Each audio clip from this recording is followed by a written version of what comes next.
Talib. Brothers and sisters, tonight is that night that we honor the young. We honor that mother who pushed her son to defend his uncle. That mother that said, why is it that everyone else can give their son for Hussein and I cannot give mine? Brothers and sisters, tonight is a night that we bid farewell to Kasim, the son of Hassan, who fought so bravely to defend his uncle.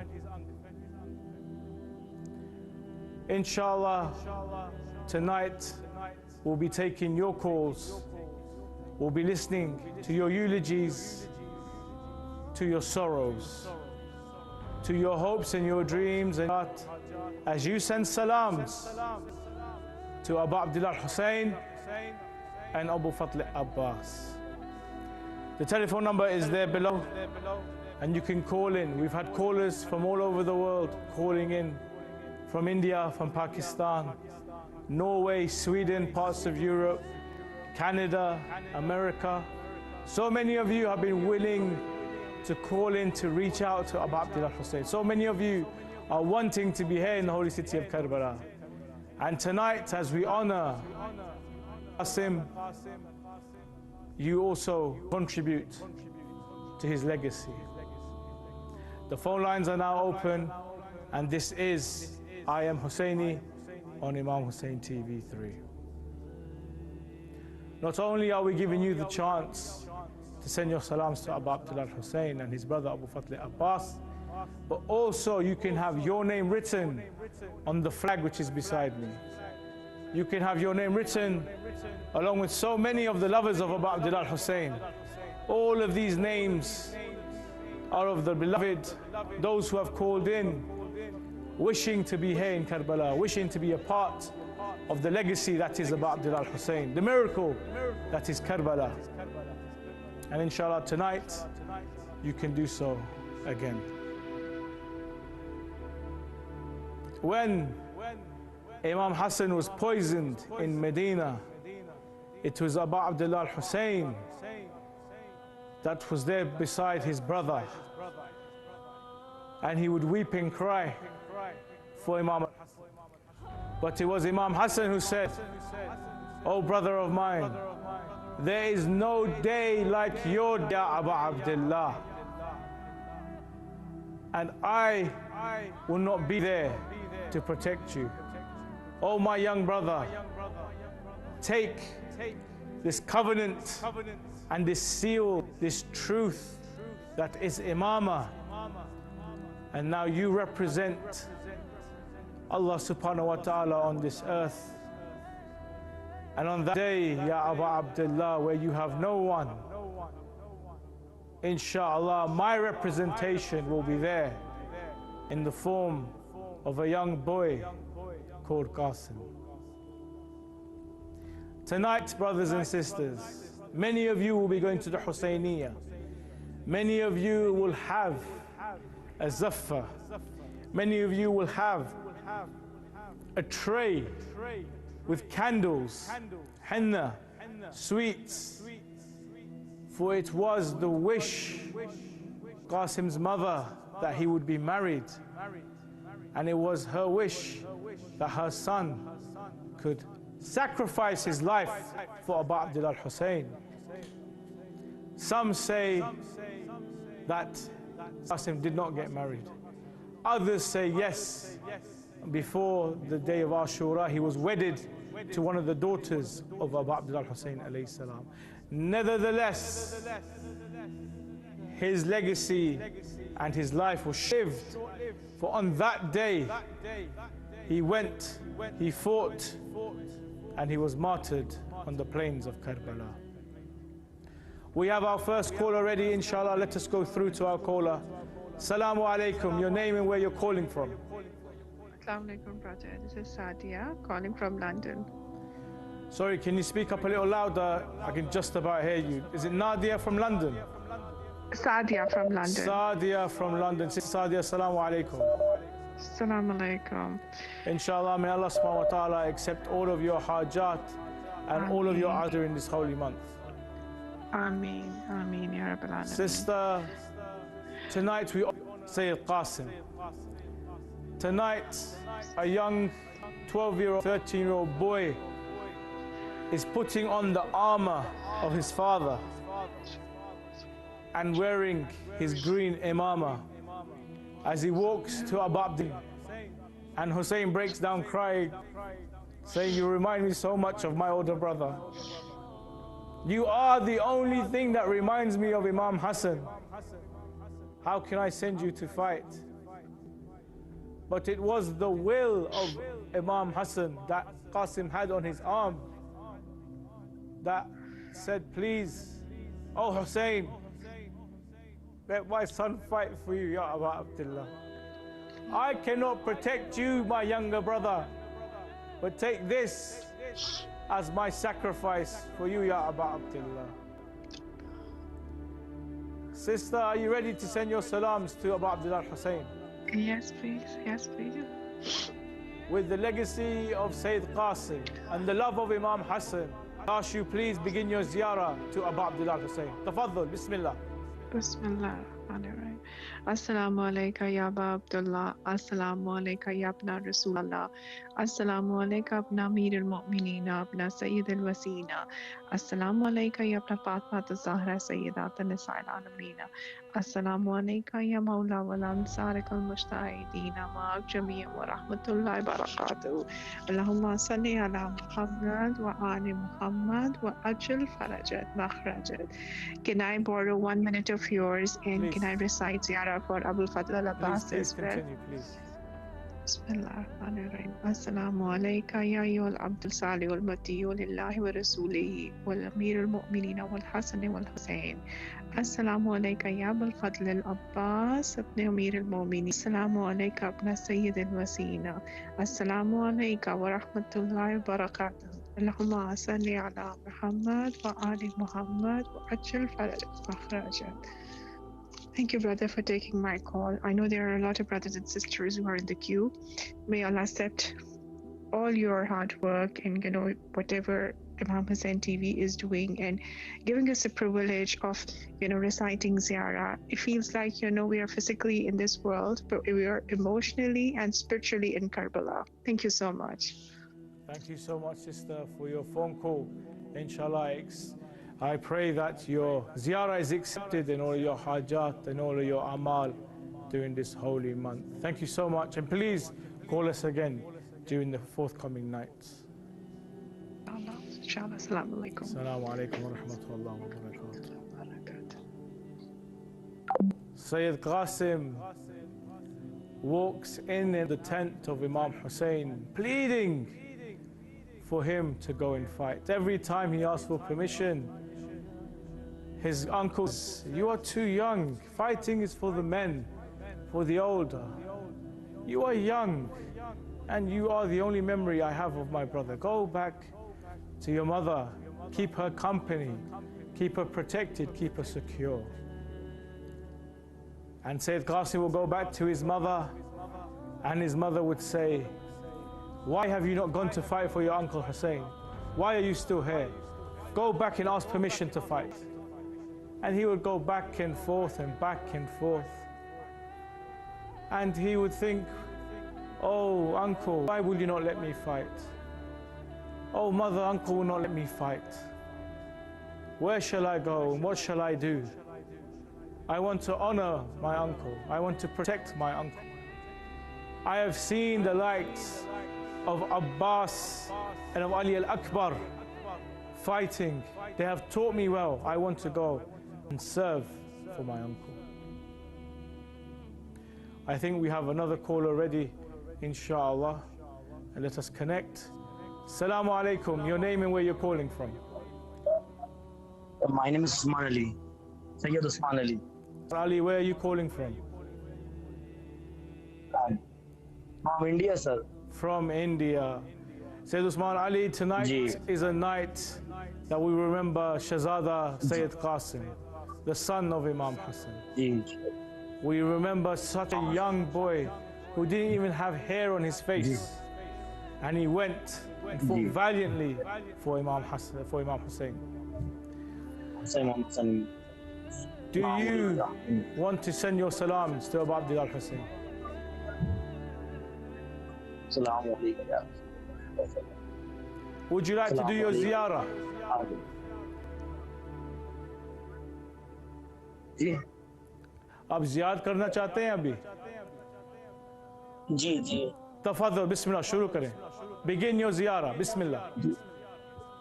बिस्मिल्लाह अस्सलामु अलैका या रसूलुल्लाह सल्लल्लाहु अलैहि वसल्लम. अस्सलामु अलैका या अली. अस्सलामु अलैका या हसन हुसैन. अस्सलामु अलैका या अली जन्नह. या अस्सलामु अलैकुम.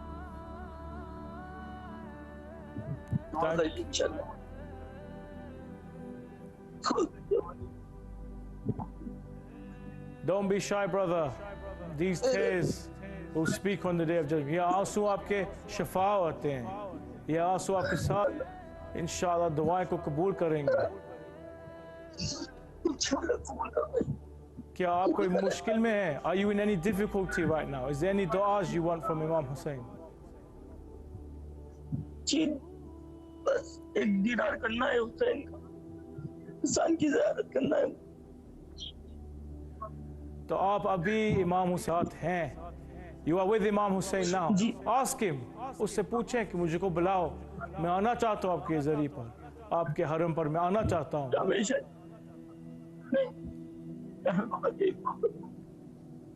अल्लाह से दुआ करता हूँ कि एक बार इमाम हुसैन के तशरीफ ले आओ. Inshallah, brother, I pray Imam Hussein calls you soon to his shrine, and inshallah you can perform the ziyarah of Abu Abdullah Hussein. Thank you so much for your phone call, and please feel free to call us again during these holy nights.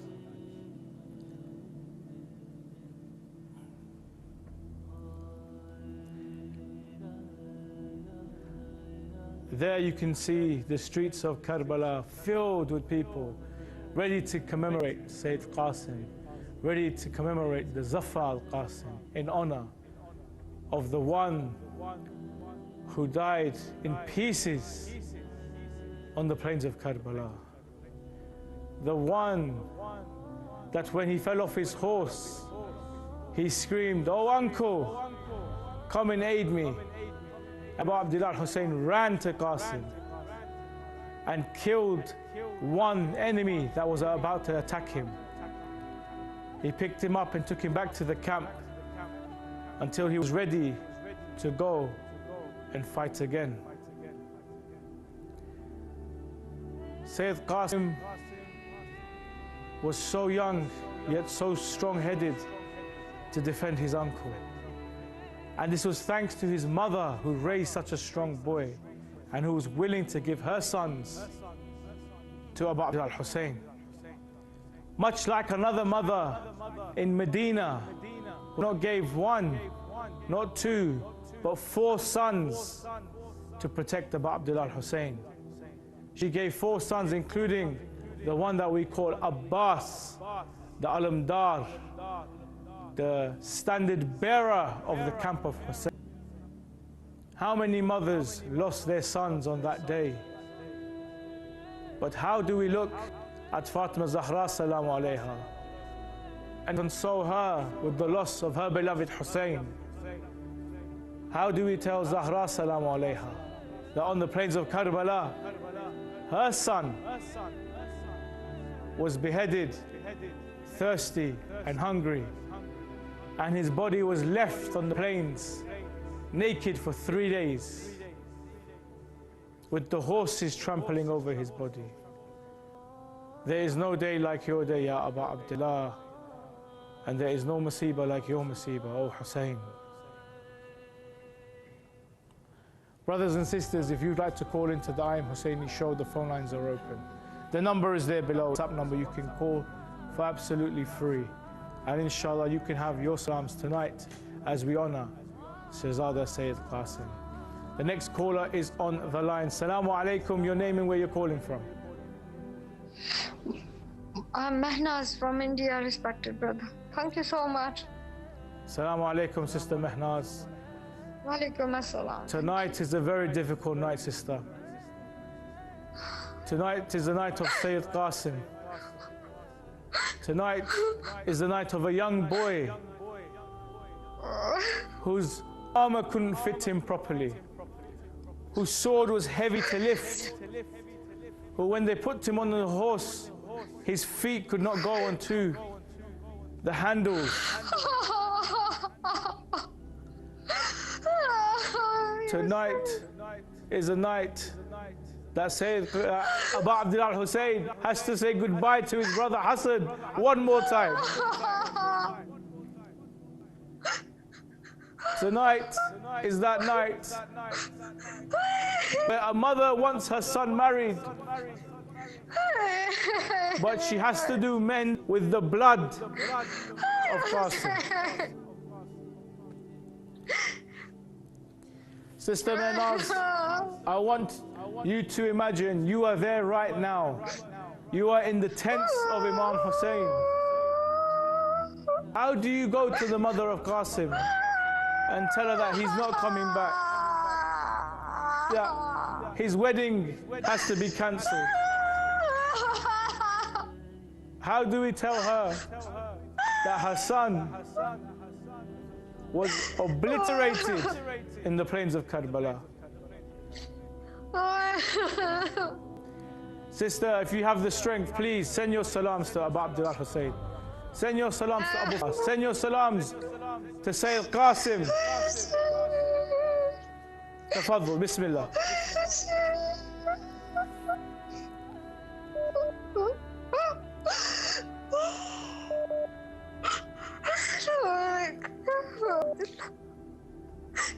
Assalamu alaikum, Abdul Rasulullah.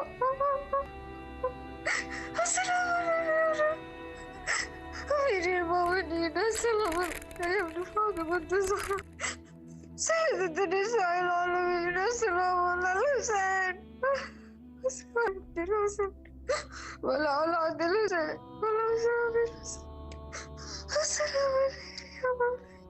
Assalamu alaikum, Abdul Assalamu alaikum, ya Rida ya Zaina.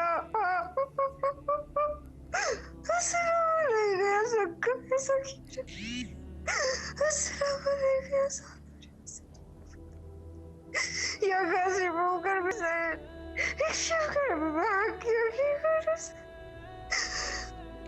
Allahu kullu wali illa Jadab Dalasir Sallallahu alaihi يا زاد وكل صاد ولي وحافظ وقائد وناصر الدليل أنت تسكن أرزاق توبا وتمت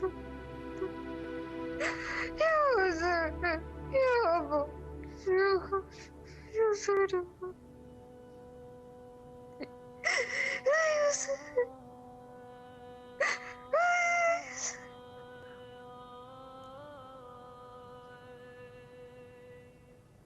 Sister, these tears will speak on the day of judgment.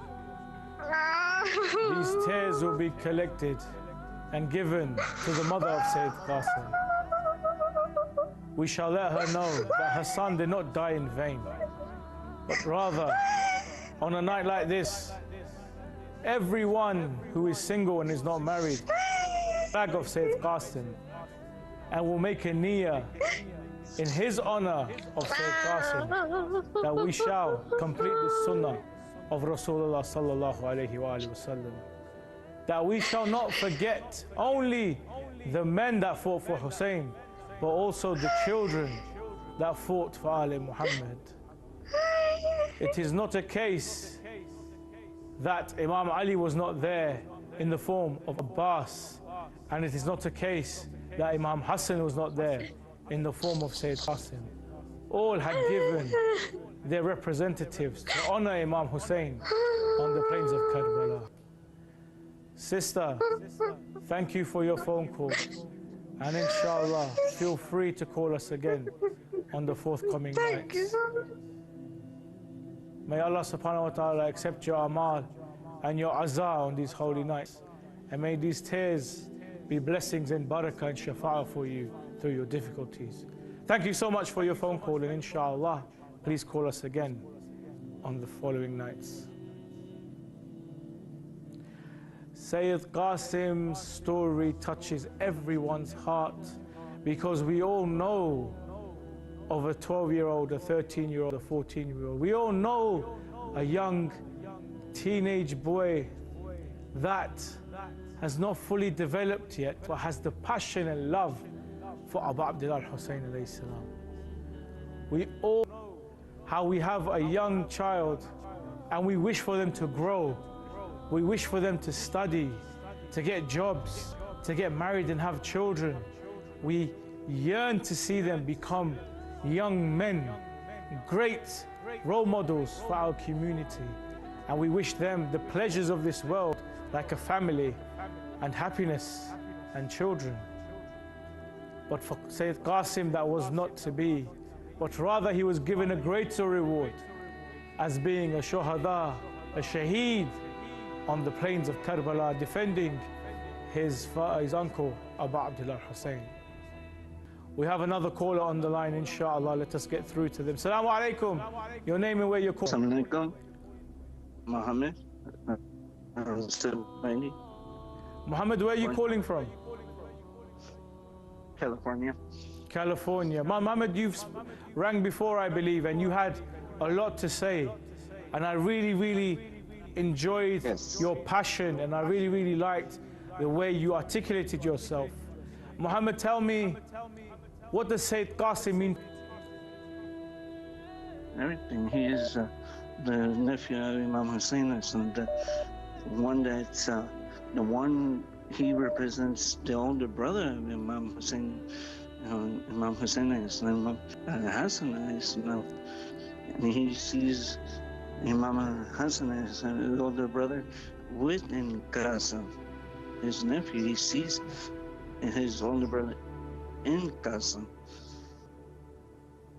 Definitely. If you were there tonight with the tents, if you were there and you saw Sayyid Qasim keep asking for permission from Imam Hussein, what would you say to Sayyid Qasim? I would say that go to your uncle, tell him if you the permission, tell him that you want to represent your father, Imam Hassan, his brother, his older brother. Ahsantum. Brother Muhammad from California, are you ready to send your salams to Abu Abdullah Hussein? Yes, I am. Tafadhal, Bismillah. You are with Imam right now. Go ahead. It's an honor for me to be a part of your family. It's an honor to bear this pain that I have towards your family, to my family. It's an honor for me to be a part of your family. It's part of me to be a part of it. When I'm sleeping, I never stop thinking about my family. It's an honor to be your living son, the one that's taking the message of Islam. This is a message when Imam Hassan wrote to his son. It stated that, oh, my son Al-Qasim, on that day when my younger brother faced 1,000 enemies, you must represent me on that day. Islam will be saved through you. Oh, my enemies are my family. How could you do this to my family? And you're still laughing. All you guys wipe those smiles off their faces because I'm coming to protect what's rightfully mine. And you trying to destroy my family? Rather, they see death like a victory. You see it like they lose? No, they just won. That they killed you, my family. That my family is the one that's pure and green, and you, where were you? Acting like a dog, like laughing. Wipe that smile off of your face because my family are the purest of pure. They are Yemeni, and Imam Hussein is the true caliph And Imam Hussein he's the true leader of Shia Muslims, and he's our master. Imam Hussein is from the next to next year to next year, and after that he still is our master, Imam Hussein, from this year to the next. Never changes. It's the same Imam that we have. And you try to tell me, come to me, you have money for you want to give me money. I say this, curse you and your money, curse you and your protection. May Allah curse you and your army. Don't give me that curse. I'm a part of Yahweh. These people are the strong people that I am, and they show me strength, and I am that strength. I'm the strength that they give me, and I show it to wherever I go. I'm the strongest person. You cannot tell me what to give me money. You want me to be with corruption in the nation? No, I stand with Imam Hussein with peace and this. I stand with him wherever he needs me. I stand by his side, not your side. I stand by Imam Hussein. There's I stand. Not humiliation and injustice. I'm standing with my family where it's peace and love. It's now Imam Hussein and Abu Father Messiah, Imam Ali, and my grandfather Imam, the Holy Prophet Muhammad. I'm the guy who's named after the Holy Prophet Muhammad. That's why I carry this name, because it's a name that I carry with all my heart. Thank you so much, Brother Muhammad, for such beautiful words. And I pray, inshallah, come to Karbala to do your ziyarah, inshallah. Thank you for your phone call, brother. Do you want any names written on the flag? Oh, disconnected. Not a problem, inshallah. Call again. I will be more than happy to write some names for you on the flag of Imam Hussein alayhi salam. Right over my shoulder is Khaymaga, or Mukhayyim, as it is known. And it is where the tents were of Abu Abdullah Hussein alayhi salam. And among those tents was the tent and his mother. And you could imagine a young boy walking out of his tent towards Imam Hussein, walking back towards his tent to his mother, walking again towards Abu Abdullah Hussein, and then walking back towards his mother. The dome of Mukhayyim. And you can see that right there is where Sayyid Qasim would walk to Abu Abdullah Hussein saying, "Oh uncle, please let me go fight.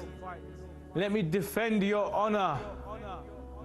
Oh uncle, let me protect your name. Let me honor my father, your brother Imam Hassan." Right there by the tents is where a young Qasim looks at his arm where he has a pouch, and he says, "My father told me to open this at a time of great difficulty, at a time of great calamity." Oh mother, what greater difficulty is there than this? What greater calamity is there than now? Let me open this. And his pouch, and he sees that there's a letter. He reads the letter with tears in his eyes. And then he goes to Hussein and he gives it to Abu Abdullah. Abu Abdullah looks at this. He starts to read. And the tears flow from the eyes of Abu Abdullah Hussein. For the letter says, "Oh brother, when you receive this letter, you will be, and it will be the day of Ashura. It will be a very, very difficult time for you. And may God bless you with strength and patience on this day. Oh brother, forgive me, for I cannot be there to protect you. Oh brother, forgive me, for I have passed on and I cannot honor you. But here is my son Kasim. Take him. Take him as a token, a representative of your brother Hassan. Allow him to fight. Allow him to protect you. And let him honor me and his mother by sacrificing his life for you, Ya Aba Abdullah. Hey Aba Abdullah, this is the writing of his brother. Wipes it on his face as he cries and remembers his brother Hassan. He looks at his nephew Kasim and says, I give you permission to fight, go ahead. Sayyid Kasim runs with joy to his mother, holding the letter of his father, saying, Mum, I have been given ijazah. I have been given permission, and I will go, and I will fight, and I will make you proud. Sayyid Kasim then proceeds to take out the garments of his father.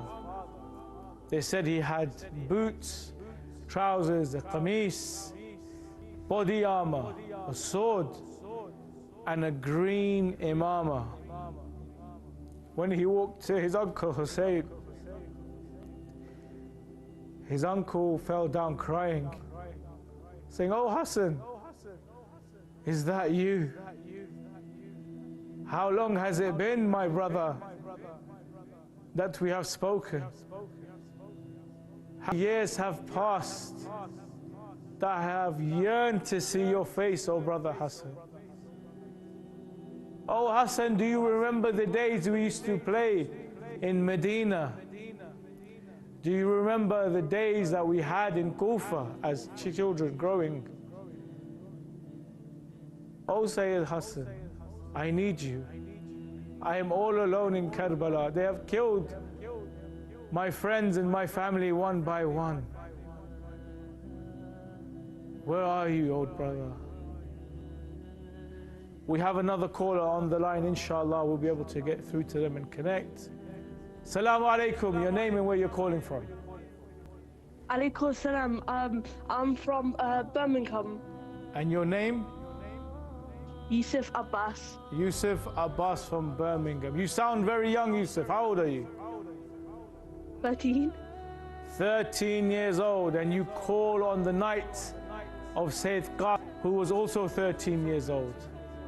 Do you know the story of Sayyid Qasim? No. Sayyid Qasim... My dad's teaching me. Sayyid Qasim was the son of Imam Hassan, the brother of Imam Hussein. He was 13 years old, and he was there in Karbala. He was there with Imam Hussein, and he kept asking him to go and fight. And eventually he was given permission. Let me ask you, brother, did you go fight for Imam Hussein? Yeah. Why would you fight for Imam Hussein? To save everyone. Inshallah, that is the point. We fight to sacrifice our lives to save Hussein and Ali Muhammad. Brother, are you ready to send your salams to Imam Hussein? Inshallah. Okay, I want to show you a picture of the dome. We're going to have some footage of the shrine, and then you can begin your ziyarah, inshallah, okay? Okay. Okay, Bismillah, tafaddal. Begin your salam. Bismillah ar-Rahman ar-Rahim. Allahumma zukana ziyarat al-Hussein. Allahumma zukana ziyarat al-Hussein. Allahumma zukana ziyarat al-Hussein. Allahumma zukana ziyarat al-Hussein. Salamu alayhi al-Hassan wa ala Hussein. والله أولاد من حسين وعلى أصحاب الحسين وصلى على محمد وآل محمد. Brother, would you like your name written on the flag? Yes, please. What's your name? Was it Yusuf Abbas? Yes. Okay, I'm gonna write it right here. Can you spell Yusuf for me? Can I?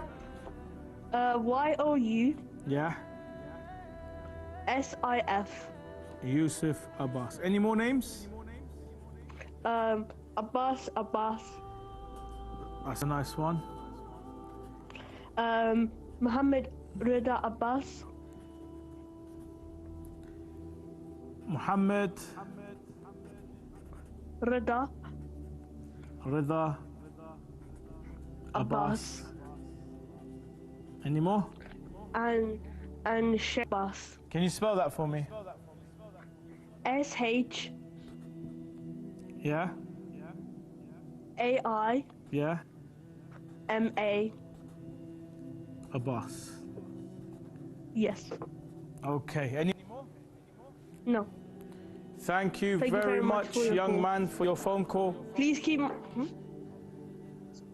Yes? please keep us in our dua. I will do my best to keep you in my du'as, inshallah, as I go to the shrine and pray for all of those who have called and also their marhumin, inshallah. Thank you. Thank you very much, and please Thank call you, again Sayyidina. during these nights. My pleasure, Inshallah. my pleasure. Take care. Fi aman Allah. Assalamu alaikum. Alaikum Tusman assalam. Khal. Young Yusuf there, it's the same age as Sayyid Qasim. So young, so innocent, yet to experience mature adult life. Does this young child know what sacrifice is? Does this young child know what is death? For the response was that death is sweeter than honey. Brothers and sisters, the children of Ali Muhammad are no ordinary children. And the children of Ali Muhammad are accustomed to martyrdom and seeing themselves slain in the name of Allah subhanahu wa ta'ala. That death to them is as sweet as honey. And so comes Sayyid Qasim, dressed in his father's armor, dressed in his father's turban. He needs help to mount his horse. And his uncle Hussein, his uncle Abbas, help him on, tighten his position, and he is ready to ride into the desert, onto the battlefield, and defend his uncle Hussein. Sayyid Qasim is an inspiration to many of us. We cannot fathom how such a young child had so much courage and strength that he was to go and put his life before his uncles. In fact, the day of Ashura, we know Sayyid Qasim has a younger brother by the name of Abdullah who runs to Imam and hugs him and says, "Leave my uncle alone. Let my uncle be." And he is then slain into pieces. The children of Ali Muhammad are like no other. Children of Ali Muhammad were raised to give their lives for Hussein. Do we have another caller on the line? Inshallah, while we connect to the caller, let us see footage of Karbala. See the Zawar and the Azadar as they walk to the shrines of Imam Hussein Abu Fadl Abbas. These are the Zawars that are commemorating tonight the story and legacy of Sayyid Qasim. These are the Azadar and the mourners of Ali al-Akbar, of Ali al-Asghar, of Sayyid Qasim. You can see the Mashak ritual from Najaf as they honor the warriorship and the warrior spirit of the 72 companions of Abu Abdullah al-Hussein. And also, you could see them giving their condolences to Amir al-Mu'mineen, Imam Ali.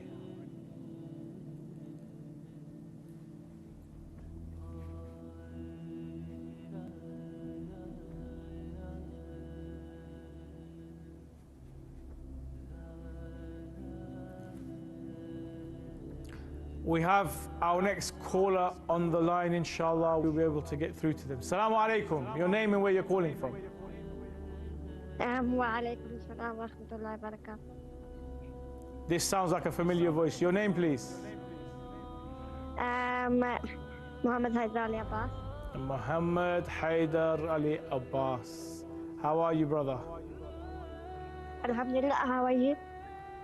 I am in a very emotional state because the story of Sayyid Qasim touches my heart a lot. Sayyid Qasim is very young. He's not old. He's a young boy. Some of my little cousins and nephews are his age. And I can see how they would struggle to fight in a battlefield. But Sayyid Qasim went and fought for his uncle Hussein and killed many. He was very, very brave and very, very courageous. Yes, he was. Tell me what you know of Sayyid Qasim. He was young when he fought for Imam Hussein, and he was the nephew of Imam Hussein al-Islam. Yes, he was. He was. Are you ready to send your salams tonight to Imam Hussein? Yes, of course. Okay, I'm going to hand it over to you now, and you may recite your beautiful ziyarah. Bismillah, tafaddal. Assalamu alayka ya Aba Abdullah wa ala al-arwah allati halat bifida'ik عليك مني سلام الله أبدا وبكيت وبكي الليل والنهار ولا جعله الله آخر لحظة مني زيارتكم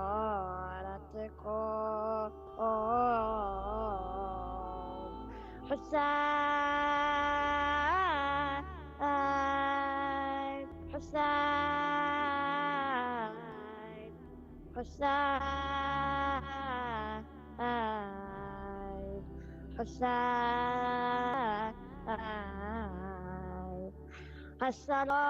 السلام على الحسين وعلى علي بن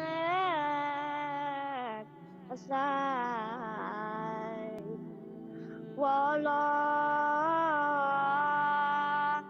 أولاد الحسين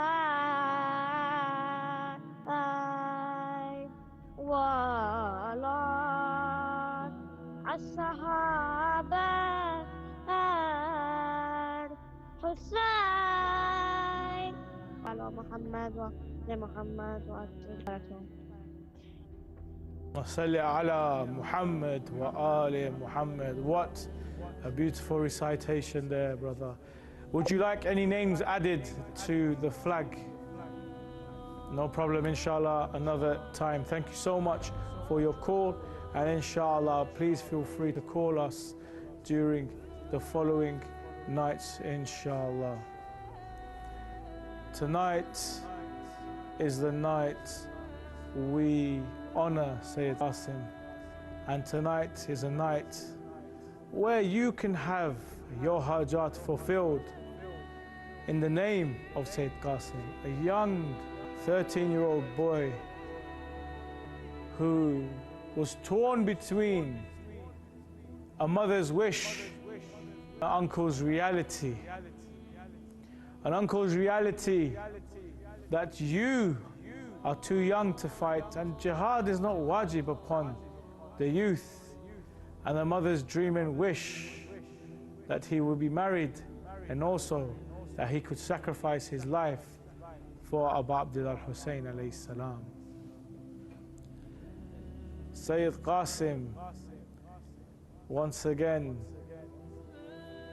goes back and forth, and finally with permission, and the joy on his face knowing to fight and protect his uncle shines like the moon of Qamar Bani Hashim. We have our next caller ready on the line. Assalamu alaikum, your name and where you're calling from. Assalamu alaikum. My name is Adam, calling from London. Brother Adam, how are you this evening? I'm blessed to be able to get through. Fantastic. We are privileged to have the lovers of Ali Muhammad call into the show, because it is callers like yourself that make this show happen.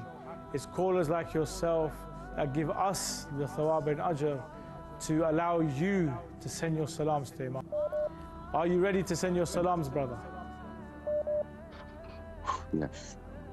In any language you like, in any methodology you like. There are no words to say, but say with sincerity from your heart and pay your respects and salutations to the one they call Hussein. Bismillah, over to you, brother Adam, go ahead. Okay, greetings, and may the peace and the blessings and infinite bounty of the eternal gift of the Most High be upon your blessed soul. And I'm sending and bringing with me the salams of all of my broken community and all of those that know about you and those that are ignorant of the majesty of your soul. And I include myself as one of those oppressors, and I come humbly to your feet in the honor that I am not worthy to breathe the same air as you, but I am grateful for the opportunity to have heard of your majesty, and I'm seeking your forgiveness and how to honor you. And as I am continuously humbled by the story, the legacies of one such a noble soul, Kasim, may the peace, mercy, and blessings of God be upon him from the day he was born to the day he was given permission, and for the sweetness that the bitter reality of his struggle is graced with the sweetness of eternal reward. And I am grateful for the opportunity to even be a witness to this evidence of divinity. And Ziyarah Shahada, everything that has ever been given to me, if it comes at the cost of losing contact with you and your nobility, then I'm asking that I would rather be friends with you. And please forgive me if that is disrespectful, or please forgive me if some way I am being disrespectful to the one providing for me. But I'm saying this because I realize that your way is the way of truth. You are the one, and I wish to honor and acknowledge your right and acknowledge my own flaw. And I ask that you look with kindness upon my family and my community. And I ask, if I can ask, for the capacity to sacrifice my cowardice and be in communion courageous, so that I can understand what course of action to take within my own life. for everything that you've done for me, known and unknown, and bless you. But may the peace and blessings of God be upon you and your family, on your father, your brother, and your children, and your grandfather. And in the closing stages of this prayer, I just ask you that you accept me as one that one that wants to be with you and acknowledge you, and that I place my contact with you above everything else that I have known in this world. And if this whole world is given to me and it comes at the cost of my relationship with you, then happily I have to decline now. And Allahumma salli ala Sayyidina wa Mawlana Muhammad wa ala ali Sayyidina Muhammad. Allahumma salli ala Muhammad wa ala ali Muhammad. Allahumma salli ala Sayyidina Hussein wa ala ali Sayyidina Hussein. Thank you very much, Brother Adam, for a beautiful, beautiful ziyarah with sincerity, loyalty and love. Thank you very much, and inshallah you will be here very, very soon to personally greet and send your salams to Abu Abdullah Hussein alayhi salam. Thank you very much. We have another caller on the line. Assalamu alaikum, your name and where you're calling from. Hello, assalamu alaikum, your name and where you're calling from. I think we're having trouble. Ting. Let's try one more time. Assalamu alaikum. Okay, if you could call back, inshallah, we'll get you straight onto the show and you can send your salams to Abu Abdullah Hussein alayhi salam. Sayyid Qasim, we discussed his difficulties in getting onto the battlefield. We looked at uncle preserving him because he's so young and reminds him of his brother. We saw his mother encouraging him to go ask permission again and go fight and defend the beloved of Fatima Zahra salamu alayha. We saw him dressed and prepared for battle, and we discussed how his image reminded Imam Hussein of his brother Imam Hassan. We discussed Sayyid Qasim getting on his horse and then riding into the battlefield. He would go and ride, fighting the enemies on the left and on the right. No one had seen such a ferocious young child and strike fear into the eyes and hearts of the enemy. No one could imagine such a small child, such a youthful and young child could absolutely turn around the result and would actually be a difficulty for the enemy. For he was trained by the likes of Ali al-Akbar, by the likes of Abu Fadl Abbas. He was trained by the likes of Imam Sajjad and Imam Hussein alayhi salam. There was no wonder that the enemy could see that this was the son of Ali ibn Abu Talib, for he had the blood of Haydar in his veins as he approached the battlefield like a ferocious lion. But the battle wasn't to last long. In the rules and the tradition of Arabian combat is that a soldier must always be in correct check, including his shoe must be on tight and tied up. But for Sayyid Qasim, one shoe became a little bit loose. So he kneels over to try and tie his shoe on properly. And as he's doing so, the enemy used this opportunity to pounce and attack. And Sayyid Qasim has fallen off his horse. He looks towards his uncle and says, "Oh uncle, take my final salams, for I am nearing my end." And they say the horse is trampled over his body, back and forth, back and forth. And when Abu Hussein came running towards Qasim, they said he would run, he would not know where to look. And when he gets to Qasim, he had to pick up Qasim piece by piece and take him back to say. He would pick up Qasim from the right and the left would fall, and he would pick from the left and the right would fall.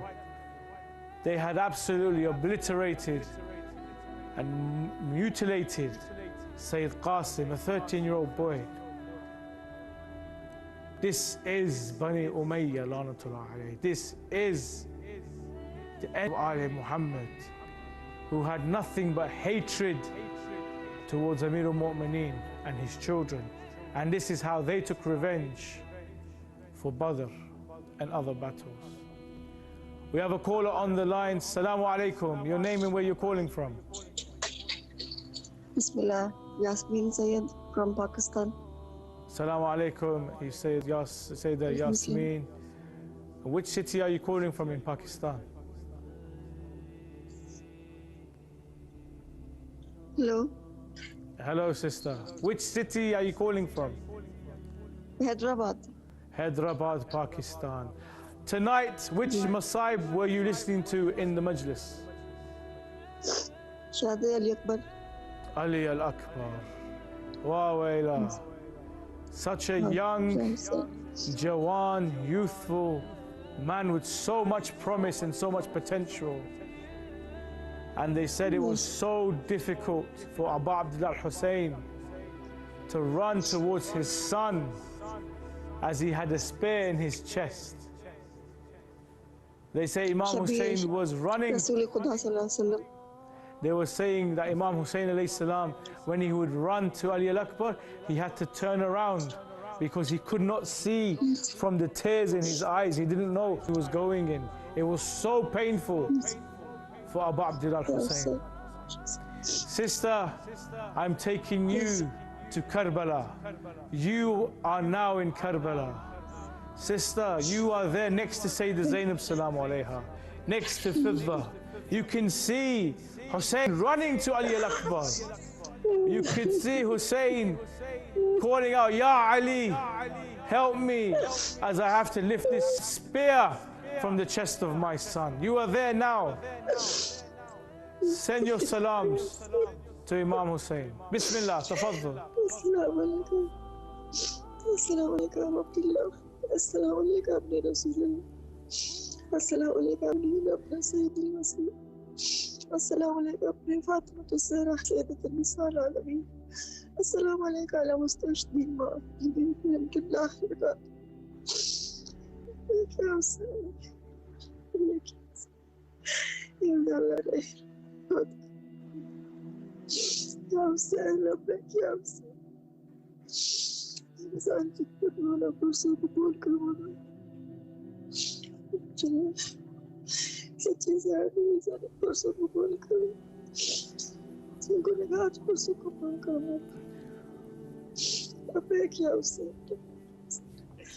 अब बाज़ हम दाश पूरी समझेगा परसों को बोल कर बोला मेरे साले परसों को बोल कर अब एक क्या उससे اللهم صل على محمد اللهم صل على محمد جزاك الله brother لبيك يا حسين. Sister, have you been to Karbala before? Have you done Ziyarah before? Yes, brother. Alhamdulillah, many times, brother. Inshallah. Very soon, inshallah. Now is the time to ask. These are the nights to ask from Imam Hussein. And ask in the sadaqah of Sayyid Qasim that Imam Hussein calls you to Karbala. Thank you so much for your phone call. And inshallah, may you be able to come to Karbala very soon. Thank you for your phone call. And please call again in the following nights. Let's take a look at the scenes around Karbala and Najaf of the Zawar and of the Azadar who come and flock towards Abu Abdullah al-Hussein. Over my shoulder you can see loads and loads, hundreds and thousands walking towards Abu Abdullah al-Hussein. And you can see the Zafar of Qasim in honor of Sayyid Qasim. Tonight people will light candles, people will bring henna, mendi in honor of Sayyid Qasim. People will throw sweets in honor of Sayyid Qasim. And many tonight will have hajat, they will have nadhr, they will have a qasam, they will have an oath, a covenant to have with God. And inshallah we ask Allah subhanahu wa ta'ala to accept and inshallah materialize all of their hajat and du'as. Let us see the scenes and footage of Karbala, inshallah.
Scenes from the holy city of Karbala in Najaf, as you can see. Plenty of Zawar and Azadar going to mourn grief for Abu Abdullah Hussein alayhi salam. And grieving are your phone calls, and we have another caller on the line. Inshallah, let us get through to them. Assalamu alaikum, your name and where you're calling from. Yes, Islam, Walaikum Salam, brother. My name is Rehan Banu. I'm from India. Zainab Balu from India. Rehan Banu. Rehan Banu from India. Assalamu alaikum, sister. Adhamullah ajurana wa ajurukum. And welcome to I Am Husseini, a show that's going to give you the opportunity to send your salams to Abu Abdullah al-Hussein. Have you been to Karbala before, sister? Yes, brother. In 2018, I visited the shrine of Imam Hassan and Islam and Mullah Fazil. MashaAllah. This is my best to Mullah Hassan Islam. Mullah bless me again for his Ziyarah soon. MashaAllah, inshallah, inshallah. Sister, I know anyone who has been to Karbala, their heart yearns to come back. They want to be with Imam Hussein for the rest of their lives. They don't want to leave. But the world is such mysterious that we have to return to our responsibilities and duties. And sometimes we just hope on coming back. Tonight, sister, you are going back to Karbala. Tonight, sister, we're going to transsoul to say the Shuhada who has been waiting for you, who has been yearning to hear your voice and has been waiting to send his salam to you. Are you ready, sister? Yes, brother. Tafadhal, bismillah. Begin your ziyarah with Imam Hussein. Bismillahirrahmanirrahim. Allahumma salli ala Muhammad wa ali Muhammad wa ajirhum. Allahumma salli ala Muhammad wa ali Muhammad wa ajirhum. Allahumma salli ala Muhammad wa ali Muhammad wa ajirhum. Assalamu alayka ya Almighty Allah. Assalamu alayka ya Rasulullah sallallahu alaihi wasallam. Assalamu alayka ya Abul Hassan ya Amir al-Mu'minin alayhi salam. Assalamu alayka ya Khairun Nisa. Assalamu alaikum ya Biha. Assalamu alaikum ya Fatimah Zara. Millions of salutations to you, my beloved Imam.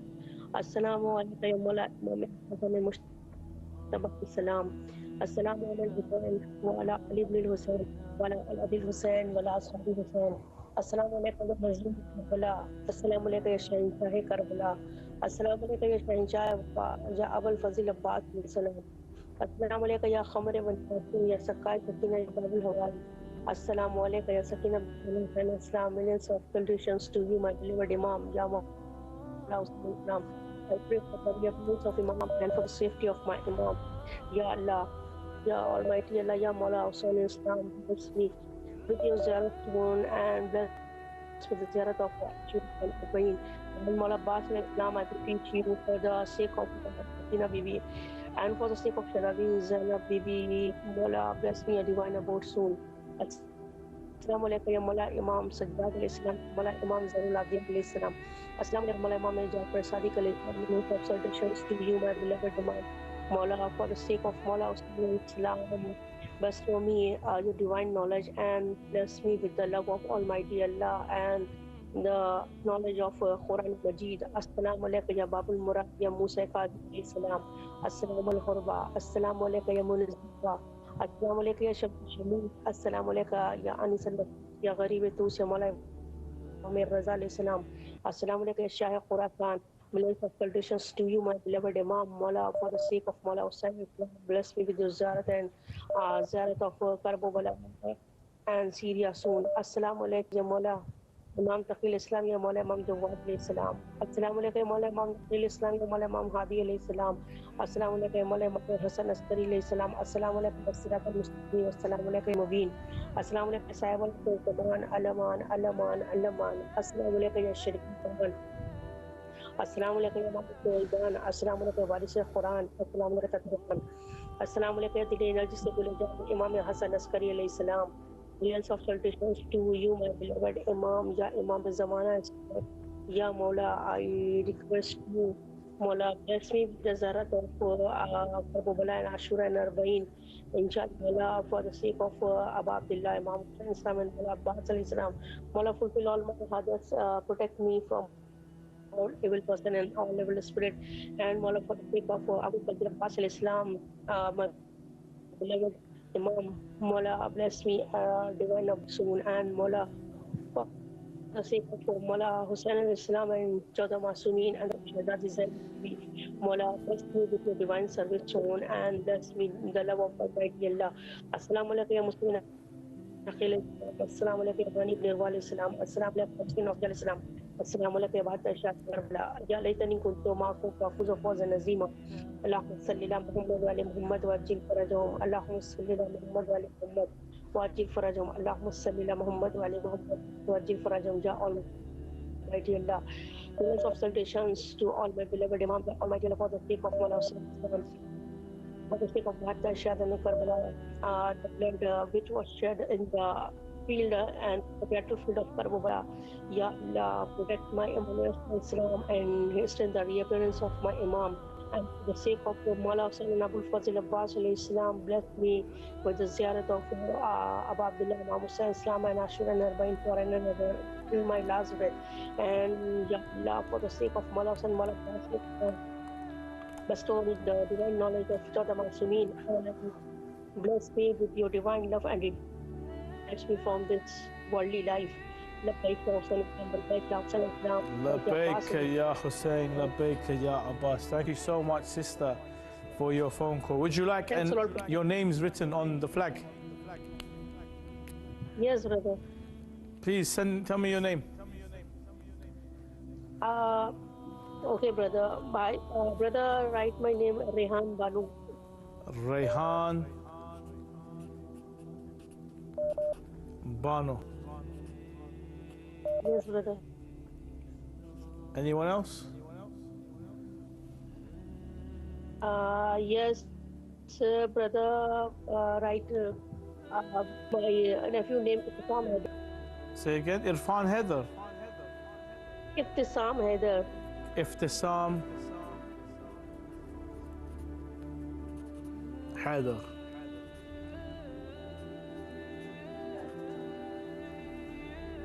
Any more? Yes, brother, I have WhatsApp you all the names. Thank you, thank you. I'll make sure those names get on then. Thank you so much, sister, for your phone call. God bless you, and inshallah, may you be at the shrine of Imam Hussein very, very soon. Tonight, brothers and sisters, many of you have called, and I thank you for calling, but it's still not enough to honor Sayyid Qasim and to honor Abu Abdullah Hussein. How can we give justice to those who gave up their lives of Allah subhanahu wa ta'ala and the message of Rasulullah sallallahu alayhi wa alihi wa sallam? Tonight, brothers and sisters, we together will hold up the banner of Imam Hussein, and we shall make sure that the legacy and the memory of Abdullah Hussein will echo for eternity. And we shall always be here screaming, Labbayka ya Hussein, Labbayka ya Hussein, Labbayka ya Hussein. I believe we have another caller on the line. Inshallah, we're waiting to connect and get through to them. Assalamu alaikum, your name and where you're calling from. Wa alaikum assalam, Shahad from Canada. Shahar from Canada. Shahad. Shahar, as in the poet. Shahad. No, like S-H-A-H-A-D. Shahad. Yes. Apologies, sister. Sister, tonight is a night that we are commemorating Sayyid Qasim. Tonight is a night that we commemorate the young. Do you have young in your family? 12, 13, 14-year-olds? Yes, many. How young are they? How innocent are they? How much are they naive to the real world of adults?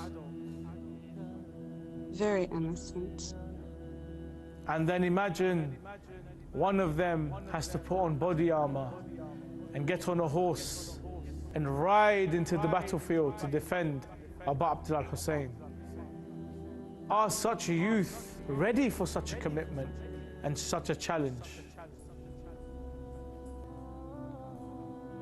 I don't think, no. It is difficult for anyone to ride into a battle to protect Hussein, but Hussein is the one that lights our heart and lights our soul, that we are fearless and that we will do what we can to protect the love of Fatima Zahra. Sister, you have called tonight because there is the dome of Abu Abdullah al-Hussein. There is the dome of Abu Fadl Abbas. And I know you want to send your salams. Are you ready, sister?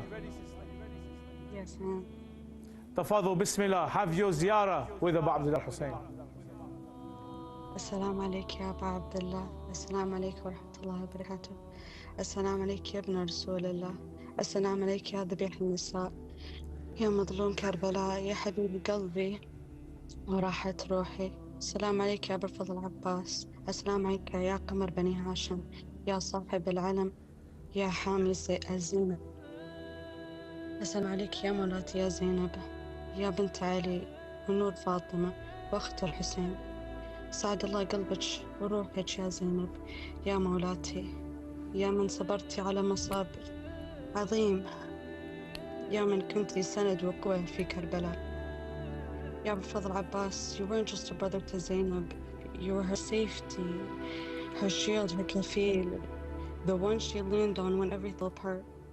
And just like you're the kafil of Zainab alayhi salam, you're the kafil of my heart. You know what it carries before I speak. You know how much I yearn to be near you, and how much I long for Karbala, how much I beg to be close to Abu Abdullah, even if it's only as the khaddam of his khaddam. So through Ya Abu Fadl Abbas, I place my dua tonight that my beloved grandfather and cousin are with Abu Abdullah, seated amongst his companions, wrapped in his light. And I pray that soon I'll be gathered with them under the banner of Hussein. Assalamu alayka ya Kasim ibn al-Hassan, the young light of Karbala, son of the grandson of the Prophet. You were just a boy, but your courage, it was something only the lovers of Hussein carry.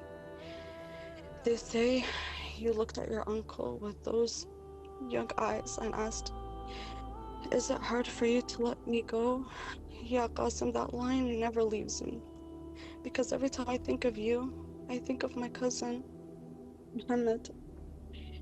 He was young too, but full of this gentleness, this calm mood, this sweetness that felt like it didn't belong to this world. So when I remember him, I remember you. I pray you found him, and that you're walking together now in a place where tears don't exist, only light and love and the shade of Hussein. So I asked Allah, if I can't be with you both yet, then let me at least crave what you had, that pure love, that quiet strength, that beautiful nearness to Abu Abdullah. And one day, may I be gathered with you under the banner of Hussein, where nothing ever hurts again. Assalamu alaikum ya Abu Abdullah. Assalamu alaikum ya Rasulullah. Thank you so much, sister, for that beautiful, beautiful ziyarah. Would you like any names written on the flag? Maybe your beloved nephew, anyone that you'd like to write down? Yes, please. Can you write down Muhammad and Muhammad Hamid. Yes, and Khalaf, are you done? Can you spell that for me? Khalaf Khalaf. Eedan. Eedan. Edan. Any more? And my name is Laura. Can you spell it for me? S-H S-H A-H-A-D. A-H-A-D. Can I just say one more thing? Please. In your other lives, you used to ask us, what does Imam Hussein mean to you? Yes. But I was just thinking, I just want to flip that question around. Like, what do we mean to Hussein? What do I mean to Imam Hussein? Like, what do I mean to him to be blessed with immense love for him and his family that sometimes feels too much to bear? That feels like I need to do something, go somewhere, but not knowing where it is. Like, crying, loving and yearning, reading ziyarahs and du'as, but not feeling it's enough to completely express it. So what Imam Hussein means to us, I'll tell you, he means enough that I spend my nights wondering what I mean to him. He means enough that my chest aches from a love I cannot silence. Enough that my tears fall for a thirst I never tasted, but I feel like I lived. Enough that my heart runs to Karbala even when my feet are stuck in this dunya. He means enough that I give up everything just to hear my name whispered in the ring of his lovers. Sister, I believe that anyone that carries the love of Ali Muhammad and anyone that cries for Abu Abdullah Hussein has a special status and a special rank. And I don't know what we mean to Abu Abdullah Hussein, but I tell you, we mean everything when it comes to his mother, Fatima Zahra, salamu alayha. For she was the one who raised her hands, asking who will mourn for my son Hussein and who will cry for my son Hussein. And the angel Jibreel, that Allah subhanahu wa ta'ala has created a community that will mourn him until Yawm al-Qiyamah. You are a part of that dua of Zahra, salamu alayha. You are a part of keeping the legacy of Imam Hussein and the memory of Imam Hussein alive in your heart and in the hearts of others. So I thank you, sister, for your beautiful words. And I thank you, sister, for motivating everyone and reminding them of who is Hussein and also who we are as Husseinis. Thank you so much for your phone call. Thank you so much for this opportunity. No. Grant us to be heavy on your scale of good deeds. Thank you so much. Do not forget us in your du'as. And inshallah, please call us again on the forthcoming nights as we commemorate and honor the other martyrs. Thank you, sister. I think we have time for maybe one more phone call, inshallah, before we go over to the I8. So let us get through. Assalamu alaikum, your name and where you're calling from.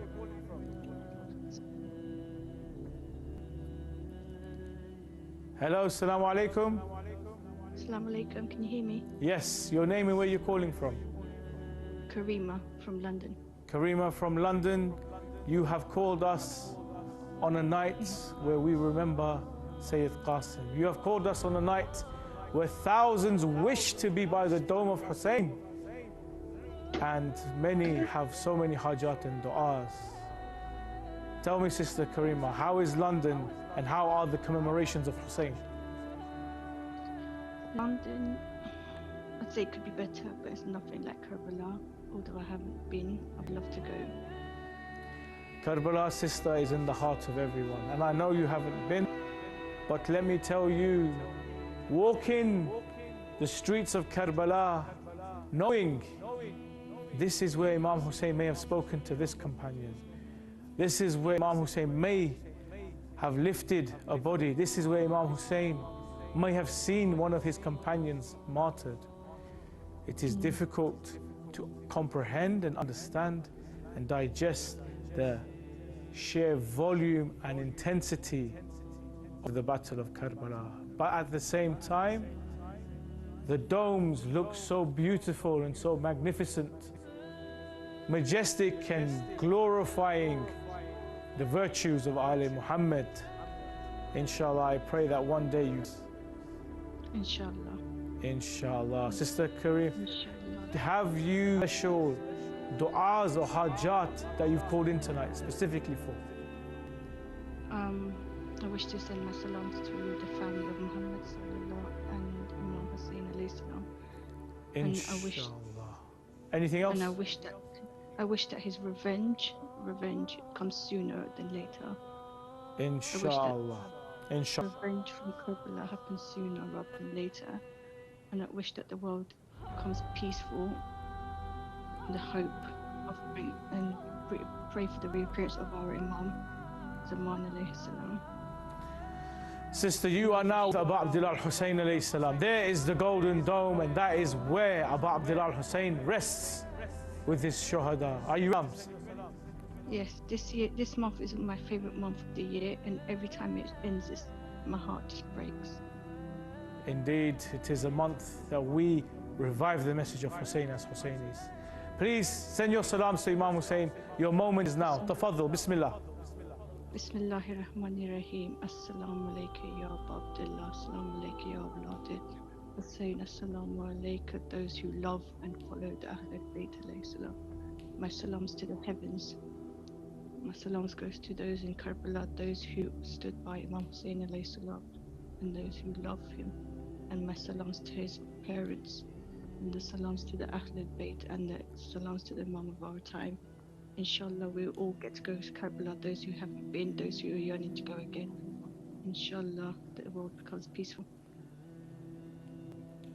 Thank you so much, sister, for such a beautiful ziyarah and salam. Would you like your name written on the flag? Yes, please. Can I have your name again? Karima? Yeah, Karima. Karima.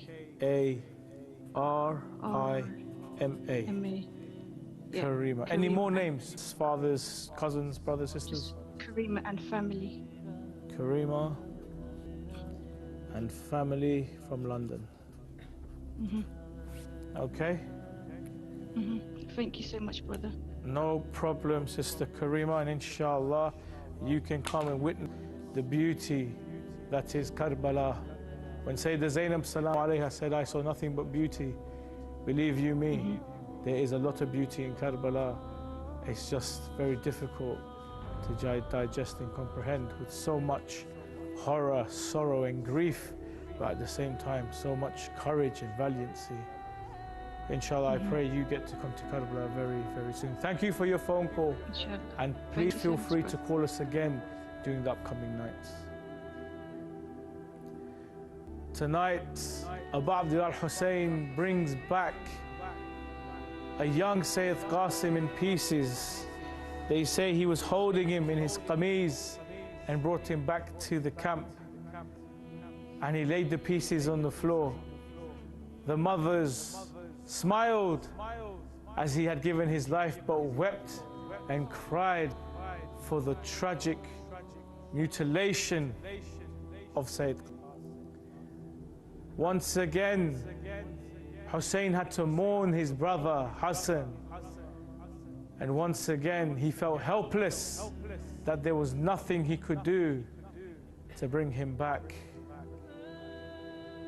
Tonight we honor Sayyid Qasim. Tonight we bring out candles and henna, mehndi.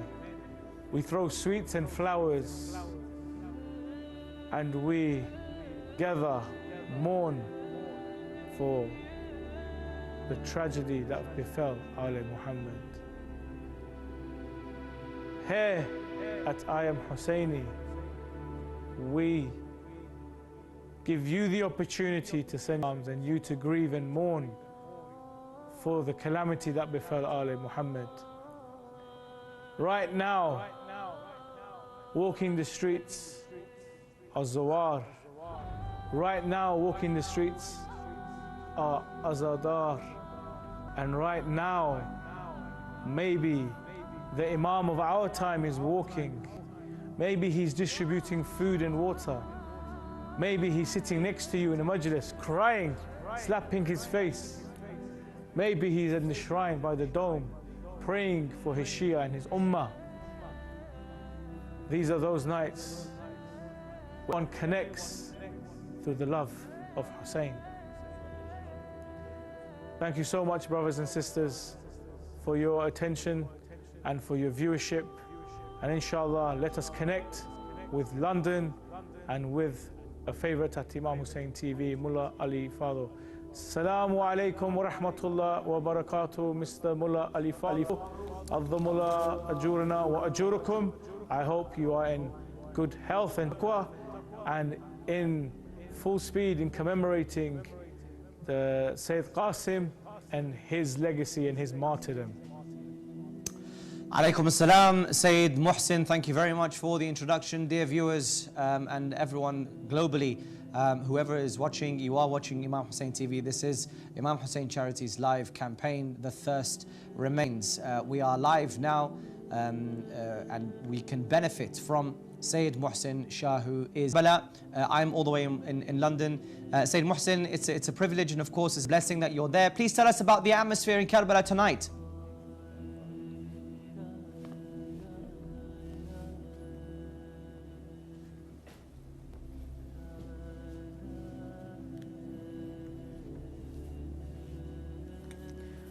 Thank you very much, Mullah Ali Fadl, and it's a pleasure, as always, to represent Imam Hussein TV and also the viewership and the Ummah and the Jama'ah of London, UK, here in the holy city of Karbala. The atmosphere, we are commemorating Sayyid Qasim tonight. And as you are aware, with Karbala tradition, there is the Zafar al-Qasim.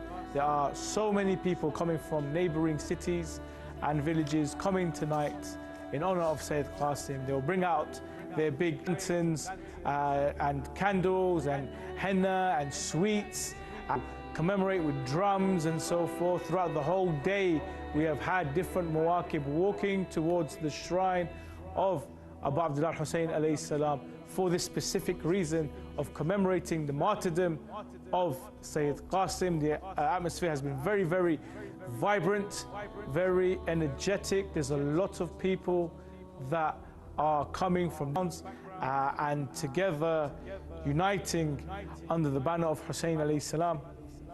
Tonight is a very significant night for Sayyid Qasim. A lot of people will, go from their cities specifically to Karbala, specifically for this night. And a lot of them are bringing their hajat, bringing their du'as, bringing their covenants and oaths, and Ya Allah, please, I have this problem. If this happens in the name of Sayyid Qasim, I will perform such and such a deed, and I will give this much to charity. I will perform this many prayers as a thank you and as a gratification and gratitude, inshallah. So yes, the atmosphere here has been fantastic. It has been very, very busy, and inshallah, I pray inshallah you guys can definitely benefit from the viewership at Imam Hussein TV and the broadcasting, but inshallah you guys can be here to witness it yourselves. More of an update. I wanted to ask you personally, Sayyid, of course you have been doing multiple jobs at the same time for Imam Hussein TV and Imam Hussein Charity. There's so much you're doing behind the scenes. I wanted to ask you, we've been speaking for the last couple of nights, but how does Imam Hussein Charity and the activities that they do affect you personally?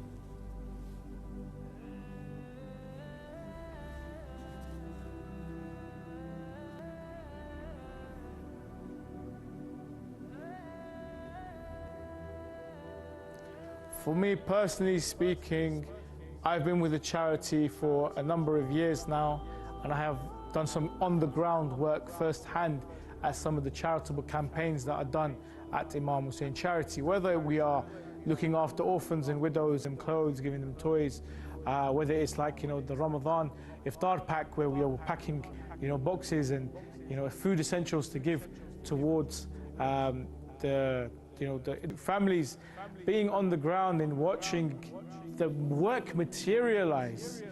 That look, we together as a team thought of an idea, we promoted and we collected money, and to see that being materialized into actual work where trucks of water is being distributed, where we have meat and rice being cooked to feed thousands of people, and I'm there looking, and it was like, this was just an idea on a drawing board with three of us discussing with you, how can we do it, how logistically possible, can we even manage, and can we even handle such amount of khidmah, can we hit these targets? And year after year it has become easier and easier, and in fact it's not a case of how many can we handle and distribute, but really how much more do we need, because so many people are benefiting from the campaigns that we're doing, especially during the month of Muharram and Safar, where thousands of pilgrims, millions will be coming for Arba'een, and all of them need essential as food and water as they walk towards Abu Abdullah Hussein alayhi salam. So for me personally, seeing it, first-hand experience, even helping distribute and so forth, I feel that really achieved our goal, and it is absolutely amazing work that we have done, but I think we've underestimated how much more needs to be done and how much more of an impact we can make by simply allowing people to donate more and contribute more, and ensure we can make a much more significant difference. We've got the experience, we've got the logistics in place. We can easily double, triple the amount we are distributing. All we need is our brothers and sisters to contribute via www.imamhusseincharity.com or the Sadqa app, and together we can make a real impact in the holy city of Karbala in these nights as we honor Abu Abdullah Hussein alayhi salam. On that note then, what's one urgent need that's very much in demand, something that we can speak about tonight?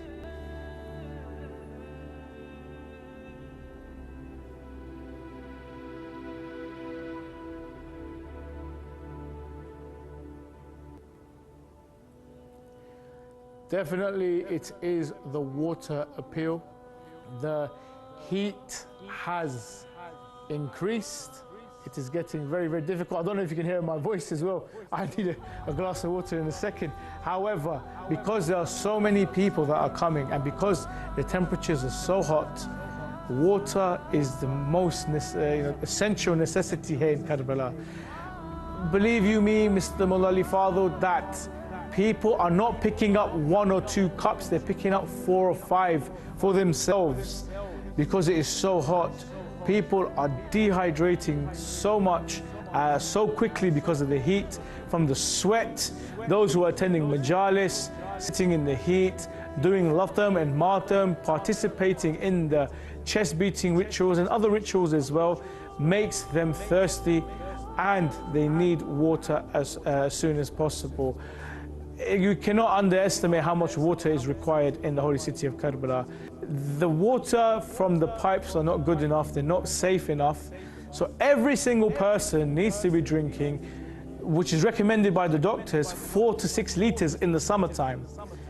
Every single person. I'm telling you, there's at least 1 million people here during the month of Muharram. So what does that make it? 6 million liters that we need? 6 million liters we need for just 1 million. And there's going to be more coming in and out of the holy city of Karbala. We've seen every day more and more people turning up. Alhamdulillah, we saw the Jama'ah from London today. A lot of regulars at Imam Hussein TV, a lot of people that me and you both know, seeing at Husseiniya, have arrived in the holy city of Karbala, and more Zawara coming. So I think and I believe that water is an essential, and your campaign is The Thirst Remains.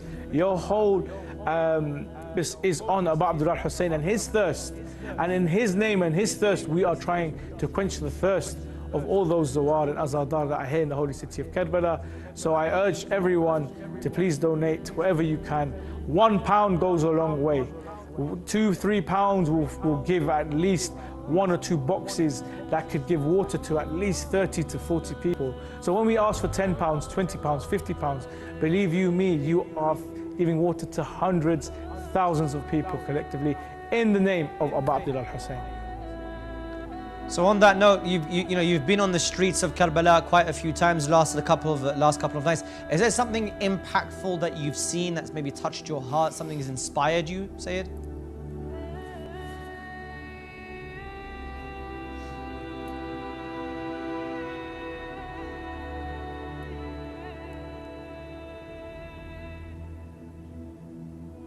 What inspired me is we had one delivery of water that came through, and there wasn't enough people to help carry the water.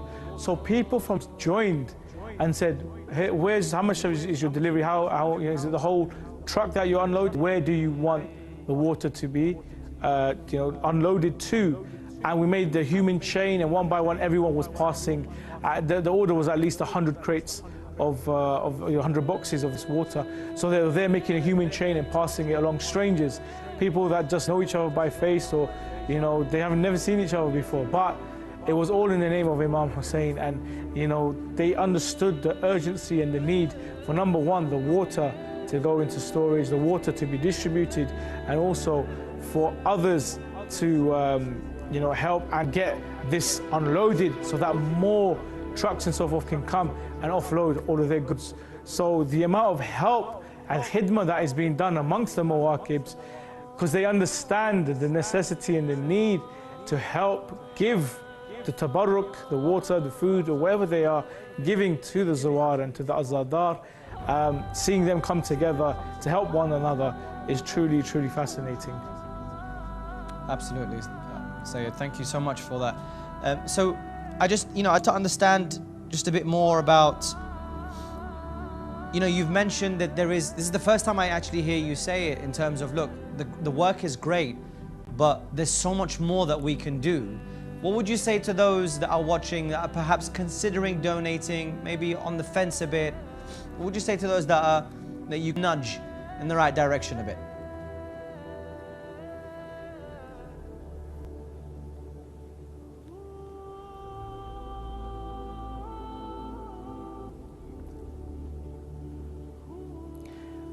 There is never a campaign that you cannot donate enough to. Thinking that, oh, they've reached their goal, they reached their target, that's enough, I don't need to contribute, or I'm not sure that I want to contribute or not. We are at a place where so many people coming in and taking water from the Muwakibs. It's just not enough. I've seen it myself, where I will have a box of water and it's gone within a minute, 60 seconds, and I've distributed 30 to 40 pieces of water, and there's people still there with their hands out empty. So I'll go and I'll find another box, and I'm telling you, the more you give, it's not enough. More and more people are coming. So don't think that, oh, there's a target and they've got enough and they're handling it. No. There is still more to do. We're looking after one strip, by the way. You yourself, Mullah Ali Fadl, are a Karbala, and you know how many famous roads there are. You have Shara Qibla, you have Shara Abbas, you have Shara Sidra, and then there's Bab al-Baghdad, and down that way. There's so many routes towards the holy shrines, and each route has hundreds and thousands and millions of Zawar and Azadar coming down. So if we take care of one street, it doesn't mean that there are, the other streets are also taken care of. No, so much that needs to be done and taken care of. We cannot look at donating towards Imam Hussein charity as, they're doing we're one brick in a wall. We are a massive wall. Everyone is doing what they can to accommodate the guests of Abu Abdullah Hussein, and the guests keep on coming. So it doesn't matter, who is doing the khidmah. The khidmah is being done for the Zawar. So please, if you can donate, do it at imamhusseincharity.com or on the Sadqa app, where we can guarantee you, number one, 100% of your donation goes towards the campaign, and secondly, your donations will be given and done on the ground within minutes of you donating. As soon as you donate, we are purchasing items for cooking tabarruk, for distributing water, helping with majalis, for helping orphans, for performing ziyarah. It is done almost instantly, and I'm doing reports every day to show you guys where your money is being, 100% of your money is being spent, so you can see exactly where the money has gone and who is benefiting from your contribution. Sayyidina, have you spoken to anyone who's benefited from the IHC Muharram, The Thirst Remains campaign this year?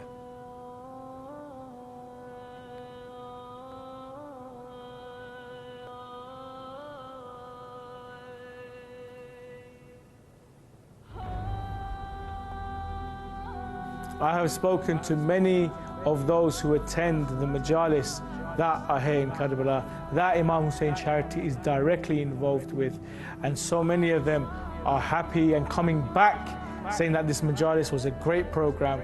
We enjoyed the majlis, we enjoyed the latha, we enjoyed the tabarruk, we enjoyed the water, and the water was, coming in and we could drink 2, 3, 4 times and so forth. And they're coming the following day and the day after and the day after. People are benefiting, people are satisfied and happy. And the main thing is, people don't need to go to other places to go get, water and so forth, which does not mean that, it's secure and it's okay. It does mean that other places are in need, and we are trying to help them as well. We are contributing to the surrounding mawakibs from Imam Hussein charity. Mawkib that needs water will come to us and we'll give them a box or 2 or 3, because at the end of the day, it's not a case of this is our spot and we're going to be distributing from here. No, distributing to everyone and everyone who needs our help, and anyone and everyone who needs a meal or water or needs to help, you know, with their majlis and so forth. In terms of speaking to directly, yes, we've spoken to many, we see them regularly, and also we see those who come to get water, and I see those who, you know, we have to, I'm sorry, we've run out, or you can go next door or further up the road and they will have water for you and so forth. So I'm seeing it daily. Last question, Sayyidina, before we leave you, and we wanted to, of course, thank you for your time once again, but what do you want every viewer to remember when this show ends about Karbala and the role that they play, the viewers, in spreading the message?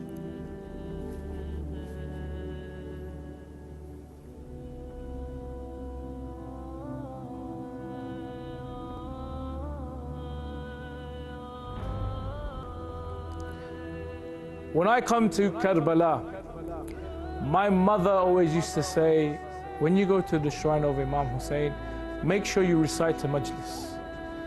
And the last couple of years, the Shabab used to come to Karbala for Arba'in and so forth. I would, you know, get a crowd in the shrine in the corner, and one by one we would stand and we'd recite something, 4 or 5 minutes, something small. And we created a little majlis in the shrine of Imam Hussein. Someone would have recited a lecture, someone would have recited a masayib, someone would have recited poetry, something like that. But we created a majlis in the shrine of Imam Hussein, and this was what my mother was encouraging.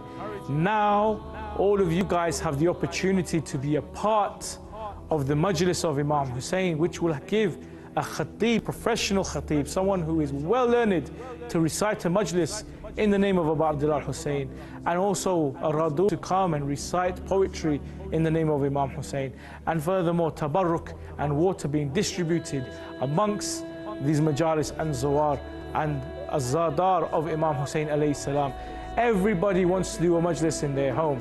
Everyone says, inshallah, I'm going to call a speaker and we're going to have latam and martyrdom and we're going to have tabarruk and we're going to have food. But imagine if you had the same sort of energy and the same sort of intention for the holy city of Karbala, where there are many who depend on the tabarruk of Imam Hussein to get their 2 or 3 meals a day, where there are many who have come from far, even when it was difficult to come to the holy city of Karbala through flying and so forth, they made their way towards the holy city, and they need safe, clean water.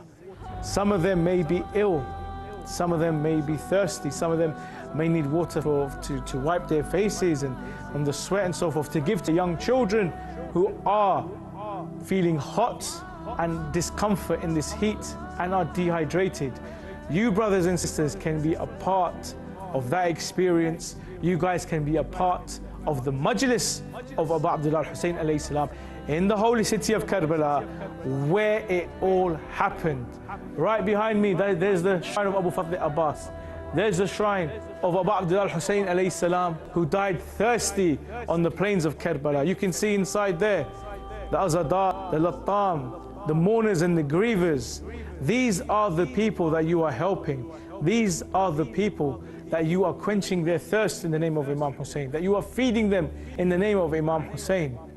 And as you said, Ali Father, the thirst remains. That is our campaign. Abu Abdullah Hussein died thirsty, and it is in his name and his legacy together we can quench the thirst of all the Husseinis here in the holy city of Karbala.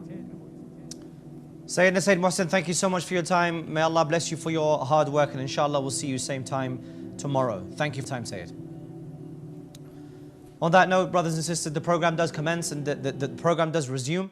Tonight we are dedicating our thoughts and our remembrance and our elegies and our conversations around allegiance, because tonight, especially in Karbala, they are remembering the companions of Imam Hussein alayhi salam, those who stood brave on the day of Ashura to protect Imam Hussein alayhi salam, regardless of any kind of situation, whether it was wealth, money, whether it was family, whether it was stature, whether it was positions, power, whatever it was, they sacrificed everything in order to stand in front of Imam Hussein alayhi salam and not just defend Imam Hussein, but defend the religion So we're going to go to a very quick video based on what Sayyid Muhsin was saying in terms of the activities that Imam Hussein Charity are doing, and then inshallah we'll see you after the break. Assalamu alaikum rahmatullahi wa barakatuh wa dhamulajurna wa ajurukum.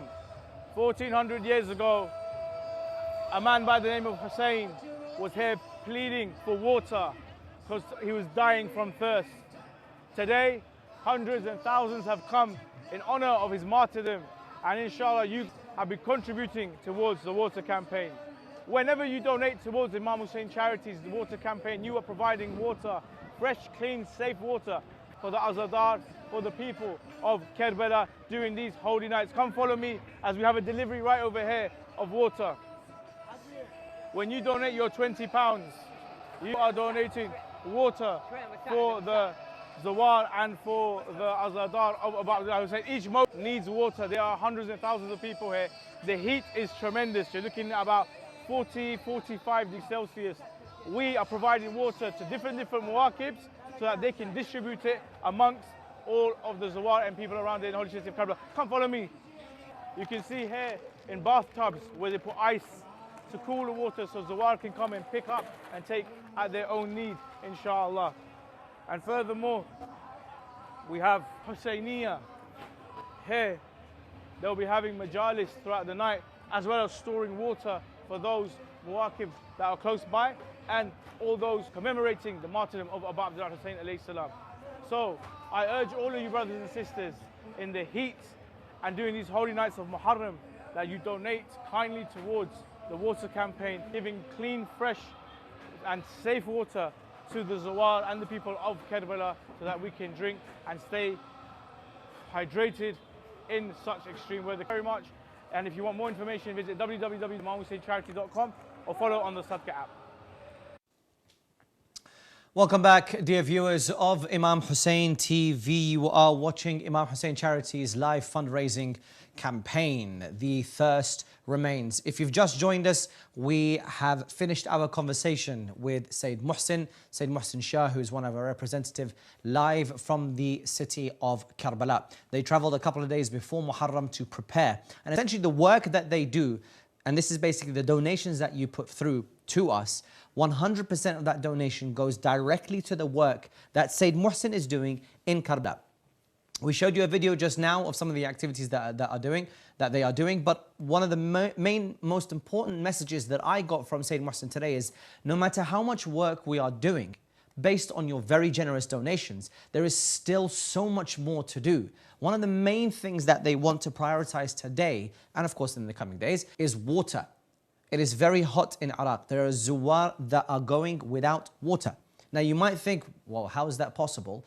It is possible. Water is very difficult. They need to pack it in a certain way, and they have the resources available. Imam Hussein Charity, they have the logistics available, the resources available. They just need the funding to get as much water as possible. He even told a story, a personal story, of someone coming to him asking for water from a basket. But he said, I don't have water. Maybe that mawqib or the mawqib after has water. So it is very vital right now. The heat is extraordinary in Iraq, and people are not just taking 1 or 2 cups of water, they are taking 4 or 5 because of how dehydrated they are. And that is, by the way, when it comes to not just the Zawar who are there from abroad, but also the Zawar who are there, who are living in poverty, trying to access clean and safe. They come to these places to do that. Not only in Iraq, because in Pakistan it's the same thing, in Afghanistan it's the same thing. And that's why we also put a priority on the water well campaign, which is £1,400, if I'm not mistaken. It should be on the screen, but it's £1,400, and that you can donate to a water well in Pakistan. Now, I will talk about the benefits of the water well, and I will give you some statistics, inshallah, around the dire situation in certain areas in Pakistan where water wells are critical and they can sustain a village for years and years and years. Now, imagine the sadaqah jariyah that you get, continuous sadaqah, the ongoing thawab that you get by just donating a water well. Okay, which is all in the name of Imam Hussein alayhi salam. So for this program, inshallah, we're going to be joined by another Imam Hussein charity representative, Abu Talib, who has been on the ground in Karbala. He's visited different poverty-stricken areas. He can give us first-hand, number one, the plight of these people living in poverty, but number two, give us his own experience when he did see them. What were they like? What were their conversations like? How was it like for them? And what can we do to, right?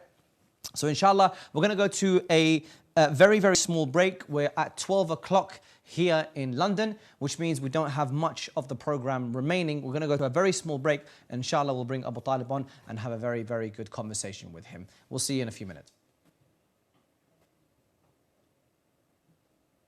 This is one of the multiple kitchens in which thousands of meals are being prepared for those that are coming to the majalis and the ma'atim of Imam Hassan alayhi salam. Your donation to Al-Atash campaign will go directly to buying the pulses, the herbs, the spices and the rice that's being prepared and cooked in the majlis. Be part of the change. Be part of the donation.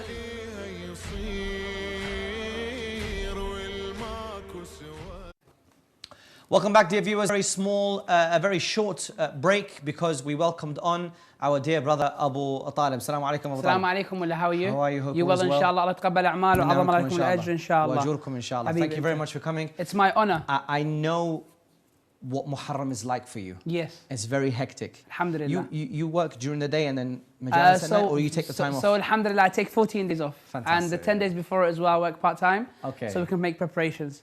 That's brilliant. Yes, so your whole life is essentially dedicated around these 10 nights. Inshallah, it is. Inshallah, we ask Imam Hussein to accept from us. Because there's very little that we offer what Imam Hussein sacrificed. Fantastic, fantastic. So your whole, that's how I didn't know that, you know, you've taken the time. I thought you'd do a couple of hours maybe and then... I mean, I pass by, but otherwise there's so much work to be done, so my main thing, what I'm trying to say is that I know you've taken time out. Yes. Of the khidmah that you do do another form of khidmah, of course.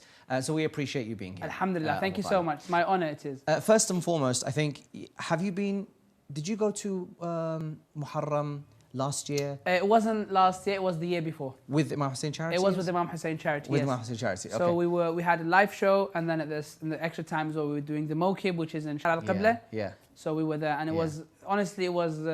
you know, there are lots of memories you have, but that was one of the experiences that we will never ever forget. Why? First of all, because you're serving Hussein, here we're serving Imam Hussein from a distance. Yeah. And we always say, Ya laytana kunna ma'akum sadati in Ziyarah Ashura. But when you're serving Imam Hussein and you're quenching the thirst and you were speaking about water and water wells, and the kid comes up to you and says, Ammar, can I get some water? And you give him a cold water and it's, you know, it's sweating and you can see it's so cold, and from the distance you see the dome of Imam Hussein, you know that his thirst wasn't quenched. It's refreshing and it nourishes you that you've made a change. And let's not forget about the poverty and the difficulties that people are living in Iraq. And there are, especially in the last 2-3 years, all the neighboring countries around Iraq, lots of Syrians have come in, lots of Pakistanis will stay in Iraq, lots of people from Afghanistan will stay in Iraq because it's some sort of easier life for them to stay, and it all depends on the mawakib. Yes. And let's not forget that the mawakib, the food that they're giving, is not because there are people which are hungry. Right. It's all in the name of Imam Hussein. Absolutely. So it's very important for brothers and sisters to contribute and give and donate while they can. So I was going to say, because of the work that you've done 2 years ago, did you speak to anyone that benefited from a lot. Hussein Charity? A lot. What can you... A lot. There was one lady, she came and she had a niqab on. And what's beautiful about the service of Imam Hussein and giving in the name of Imam Hussein is that when we speak to people like, brother, donate, they're like, I'm going through tough times and I'm going through difficulties and I'm paying off a mortgage and I've got some sort of expenses. And there are people, they have so little, yet they are so generous for Imam Hussein alayhi salam. Yeah. So there is this lady that came, and, you know, very elderly lady, and she came, she says, oh, my son, can I just have plain rice? I don't want any stew. And I'm like, you sure, mom? Like, I can put you. She's like, no, that's fine. Because it's just me and I'm an elderly lady and this is the only thing that I will want. So we gave her a fair amount and she went, and then the next day she came, guess what she bought? Guess. I don't know. She bought 2 packs of tissue.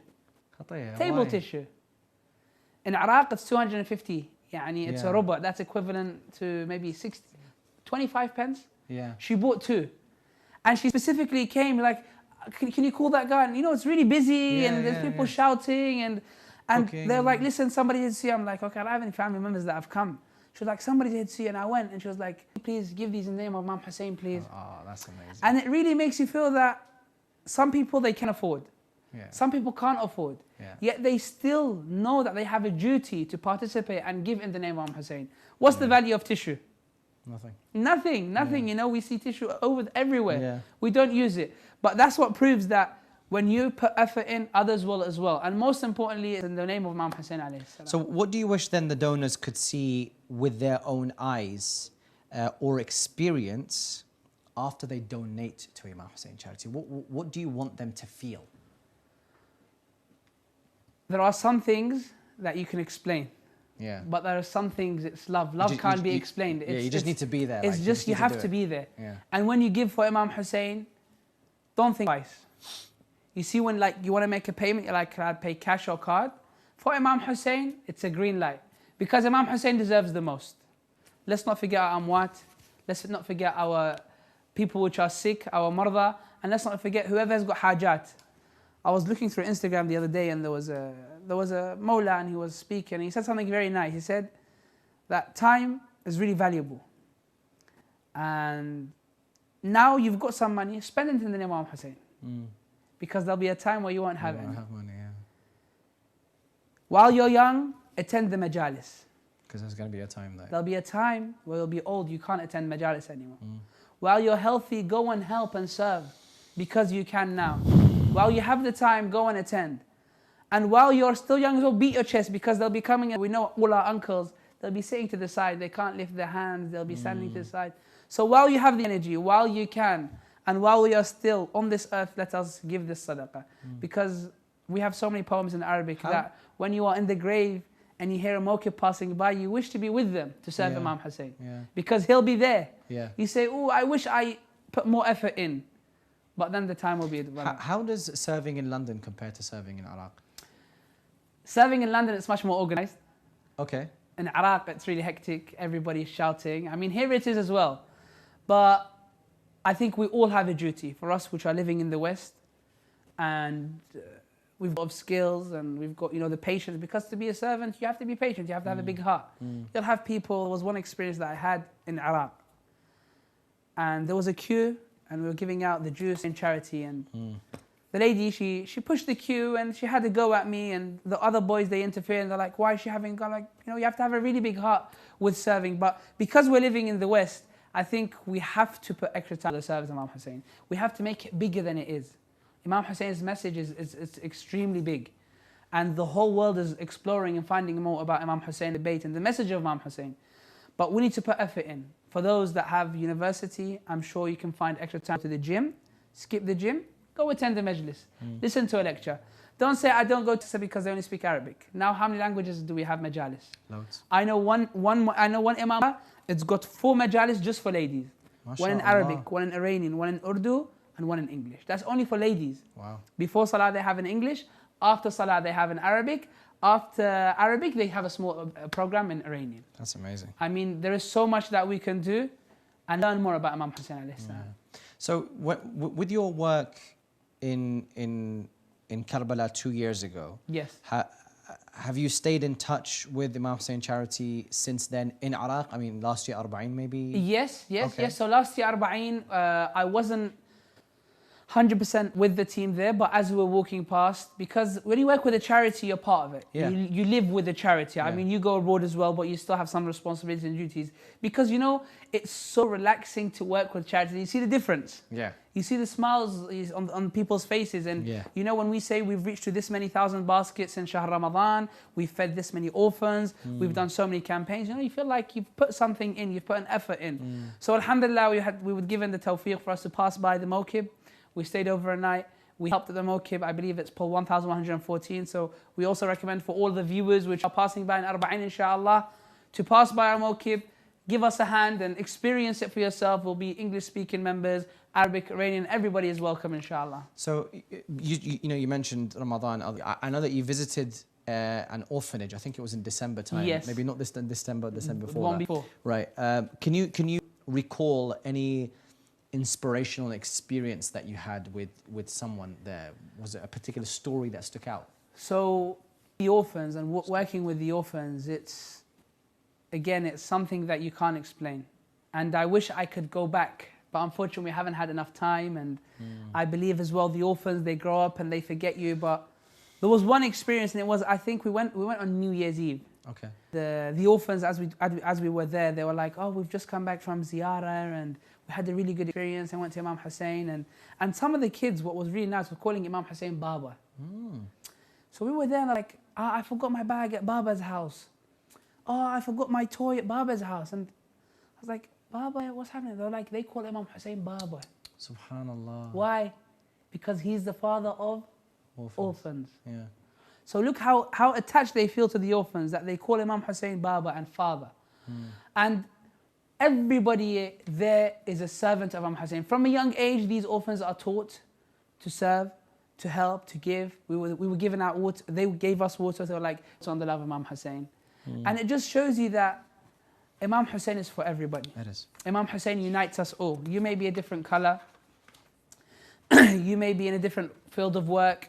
You may be speaking a different language. But when it comes to Muharram, when it comes to Ashura, when it comes to serving Imam Hussein and the love of Imam Hussein, we are united under one flag, inshallah. Under one flag, inshallah. We're going to continue with discussions with Abu Talib. I just want to give a quick, brief insight to the dear viewers. Of course, it is very, very inspiring language and conversations that we're having, not only with Abu Talib, but also with Sayyid Muhsin Shah, who I spoke to earlier today. There's a list of campaigns under the banner of The Thirst Remains. Right? The priority, I would say, today is the water campaign. It's a very, very simple campaign. Donate to get more water to the Zuwar. It's a very simple campaign. It's £20 to provide water for the Zuwar. That is the most needed thing right now. Aside from that, along the list, in no particular order, is a majlis. So you can contribute £50 towards a majlis in honor of Imam Hussein alayhi salam. Then you can combine tabarruk and the majlis, or you can do the tabarruk campaign, which is also where your donations will provide food and tabarruk for those gathering in the remembrance of Imam Hussein alayhi salam. Then you can combine both of them and do a majlis and tabarruk for £100, where you fund a full majlis, provide food for those attending the majalis of Imam Hussein alayhi salam. Okay, then we to a mawkib and say Abu Talib. Yes, sorry. You are looking after the show. I'm just a guest. Yes. The one about looking after a majlis, how much is that? It's £100. So, Mullah Ali, we have so many narrations. Tell me. That in each and every majlis, Sahibat al-Aza, Fatima Zahra is present. Salamullah alayha. Yani if me and you, if you are now to recite, and I'll be beating my chest, the third is Fatima Zahra, Salamullahi alayha.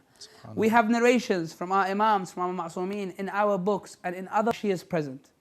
What is greater than paying £100 to have the presence of Fatima Zahra in your household, or giving or contributing for you to quench the thirst of Fatima Zahra, to give a tabarruk to Fatima Zahra, salamullahi alayha. Wow. £100.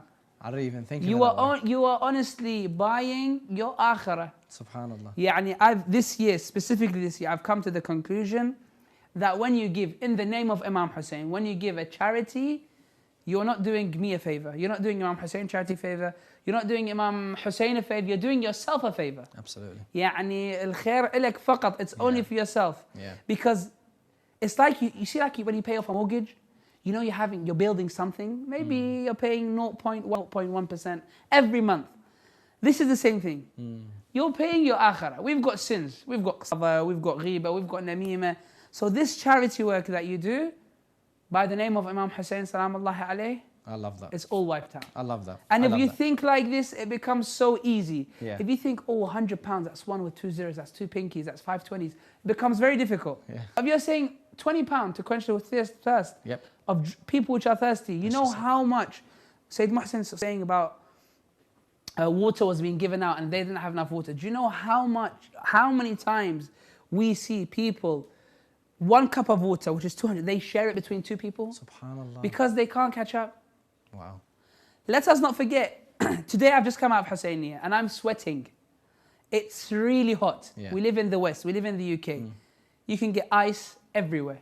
AC. You can get tap water, you can get ACs, you can get hold of whatever you like. These countries are really behind. It's really difficult. It's very difficult. They still go to the ice factory and get a big block of ice which is scraped out and their bare feet. You know, it's really difficult to get hold of these sort of things. So this is the importance of donating. Yeah. Imam Hussein, I'm sorry. لا لا لا لا. Imam Hussein سلام الله عليه. كربلاء، عاشوراء، طف، طفل الرضيع، علي الأصغر، سكينة، أبا الفاض، سيدة زينب، عون. The whole team. The whole issue was Nahr al-Furat. Their thirst wasn't quenched. Yeah. How difficult is it for us to quench the thirst of the lovers of Imam Hussein alayhi salam? Subhanallah. If we look at Tufl al-Radi', 6 months old, he was thirsty. If we look at Ali al-Akbar, he said to him, Father, my tongue, my lips have become as dry as wood. Water. Imam Hussein salam Allahi alayhi, which is, for me, he is my father, my mother, my soul. Everybody is attached to one ma'soom. Imam Hussein is the king. His thirst wasn't quenched. 20 pounds. You're quenching the thirst of the lovers of Imam Hussein. Brothers and sisters, we are all going through difficulties, tough times. We have expenses. We want to go on holidays, on trips. But I assure you, sparing 40 pounds, 20 pounds, a 100 pound package, a 50 pound package, tabarruk is not difficult. And we are only following the footsteps of our ma'sumin. Imam Sajjad salam Allahi alayhi, after the martyrdom of his father, he requested for the ladies to take the majlis, to recite, to beat their chests, and he will go and cook. Yeah. They were doing the dishes of dal and lentils. So we are only following the footsteps of Ahlul Bayt salam Allah alayhi. Sayyidina, I don't want to stop your flow because it's been really, really I'm inspiring. sorry, no. We just need to go to a it's just a very, very small break, brothers and sisters. But before I do, just to give you a quick reminder, water is 20 pounds, 50 pounds for a majlis, 50 pounds for tabarruk, except 100 pounds will be both of them together. Then you can also fund a mawkib, which is also 100 pounds, because the mawakib, they distribute the tabarruk, and they also provide a sanctuary for people to stay and rest. And also the 1,400 pounds for the water well. We're going to go on a very, very small break, and I didn't even realize that the time has now, it's almost up. But we're going to go on a small break and we'll conclude with Abu Talib straight after. See you in a few minutes.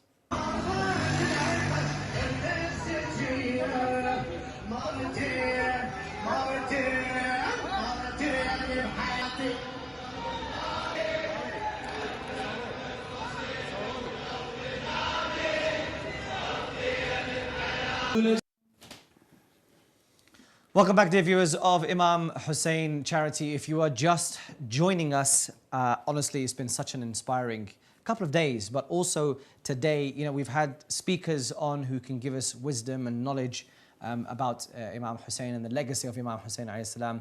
We've had a poet give us a description about the creative aspect of poetry and connecting that to Imam Hussein alayhi salam.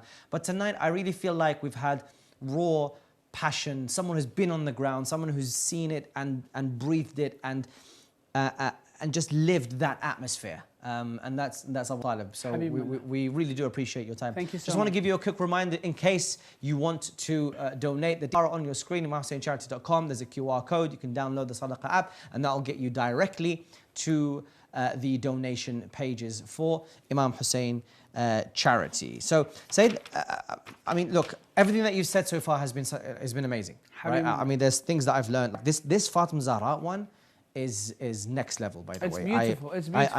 I didn't realize that. And Wallah, this is not creativity. This is not. Yeah. This is not bringing You're not trying to say something. Yeah. This is something we speak with evidence. We speak records. We speak with your mother telling you, I went to this majlis and I heard this and I heard this miracle. My mother telling me. You know, we learn from our mothers because they have the love of Ahlul Bayt from our households, from our Imam Barqas as well. Yeah. So look, there's going to be viewers out here listening to you and they're like, oh, do you know what?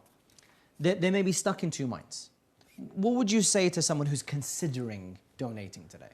Don't think twice.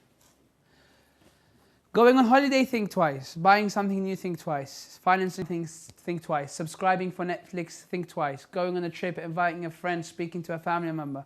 Imam Hussein, don't think twice. Imam Hussein and the love of Imam Hussein and serving Imam Hussein. You want tawfiq, Imam Hussein. You want rizq, you want Imam Hussein. You want health, Imam Hussein. Amwat, Imam Hussein. Good luck, Imam Hussein. Imam Hussein gave everything. Imam Hussein sacrificed everything. Everything he had valuable. The Quran says, زِينَةَ الْحَيَاةِ الدُّنْيَا الْمَالِ وَالْبَنُونَ. Imam Hussein sacrificed all his wealth. And he sacrificed his children. Do you think that Imam Hussein doesn't have a rank and Allah subhanahu wa ta'ala where he can't reward you for what you want? Absolutely. Don't think twice, brothers and sisters. The campaigns which have been provided, it's lots of effort and lots of hard work. Imam Hussein Charity puts in to find suitable campaigns. How can you relate? You know, tonight is the night of the companions. Yes. Right?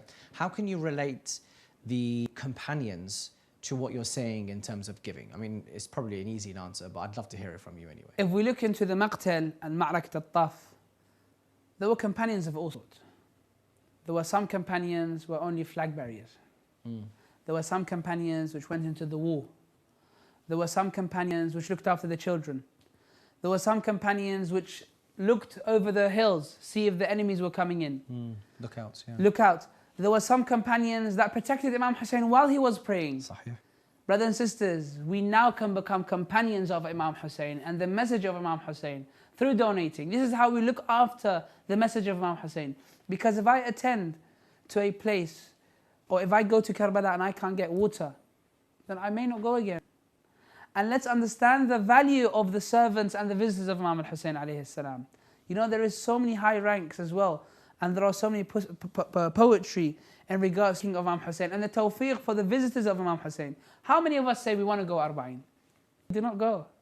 How many of your mates and friends do not say we want to go Arba'in? And you see them, you're like, Fulan, you're Bain al-Haramain, what are you doing? You say, I was invited. Sahih. So I will relate it, I'm going to go off topic, but I'll relate it back. You're going to say, okay, what's this got to do with that? the visiting of Imam Hussein, your name has to be picked by Imam Hussein alayhi salam. So this means you are a very lucky individual in the ziyarah. How do you reward this individual? How do you participate with this individual for his rewarding? Through contributing for tabarruk, through contributing through water, through ensuring that he can... That's amazing. Yani it's saying, Rasulullah salam, and he goes, Abu Talib, you're making it up. No. Rasulullah sallallahu alayhi wa sallam said, Silmun liman salamahum, harbun liman harabahum, uhibbu man, shlon, innahum minni wa ana minhum. What does that mean? I'm from them and they are me. I am in love to whoever is in love with them. I am an enemy to whoever is an enemy with them. Do you think Imam al-Hussein would invite an enemy of his to his ziyarah? Would he? No, he wouldn't. He would invite a lover of him. You're serving a lover of Imam Hussein.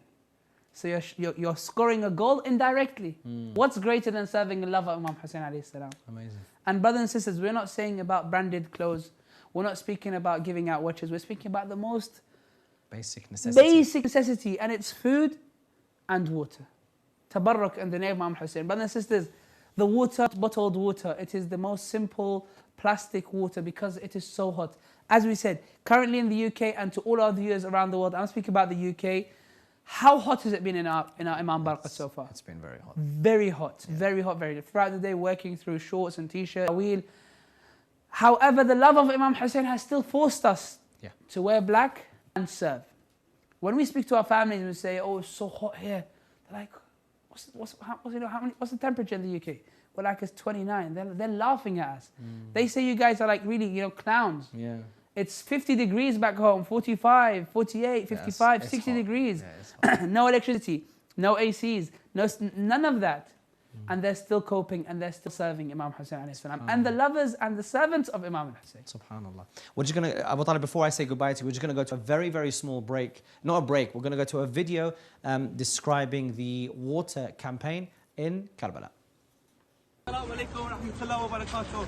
Here at Imam Hussein Charity, it is our duty to quench the thirst of the Zawar of Abba Abdullah. Here we need your support, we need your... It is vital. Each Zawar will get a cup. As you see, we have more kids out here that will give out water in need. Many people are here walking in the heat. I'm in night time, I can see it's easier for us, but we need your support. Donate now, link is below. It's wajib on us to support. Everyday community. Thank you to Amir Reza, who gave us an insight into the water solution in Karbala. Lastly, Abu Talib, look, I know you've said quite a lot of things, and I won't be surprised, but I'd love for you to give us one final thought. Again, if someone is on the edge to donate today, because you're always coming with something new, so I'm hoping. Mullah Ali, today it's Wednesday morning. I think we've passed 12 o'clock. Yes, Yeah, it's yeah. Wednesday morning. And next Wednesday morning, Imam. Okay. So that'll be 3 days after the martyrdom of Imam Hussein alayhi salam. That's when Imam Hussein's body will be collected and it will be buried. Muharram comes once a year. I want you literally to close your eyes, and I'll close mine and the viewers as well, and just remember the friends, the family members that we had around us last year. And I'm thinking of quite a few now. Literally, I'll put 5 fingers up and I'm doing a count. These guys are not around us anymore.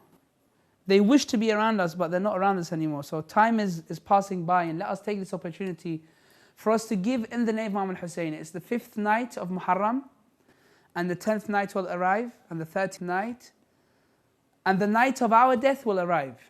It may be this year, it may be next year, it may be tomorrow. Let us take this opportunity to give to Abu Abdullah al-Hussein. We are not giving to a stranger. We're not giving to somebody who is in need. Most generous. Abu Abdullah is the most generous. So when you're contributing and giving, Abu Abdullah, because be assured that this generous individual, as much as you ask from him, he will give you. But in the same way, you give to take back from Abu Abdullah. Ahsant.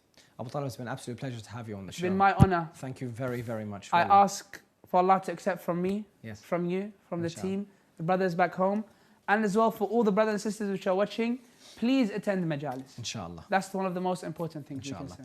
I just want to wrap up by kind of bringing everything together, and you know what Abu Talib was saying essentially has and is and was personified by 72 individuals that wrote their names in history, and they will be remembered for up until the rise of the awaited Savior, Imam al-Mahdi Ajjallahu Ta'ala Farajahu Sharif, who will come with the slogan and the statement and the cry of Ya Litharat al-Hussein. These 72 individuals, as we mentioned before, they had money, they had positions, they had families, they had houses, they had stature, they had positions, right?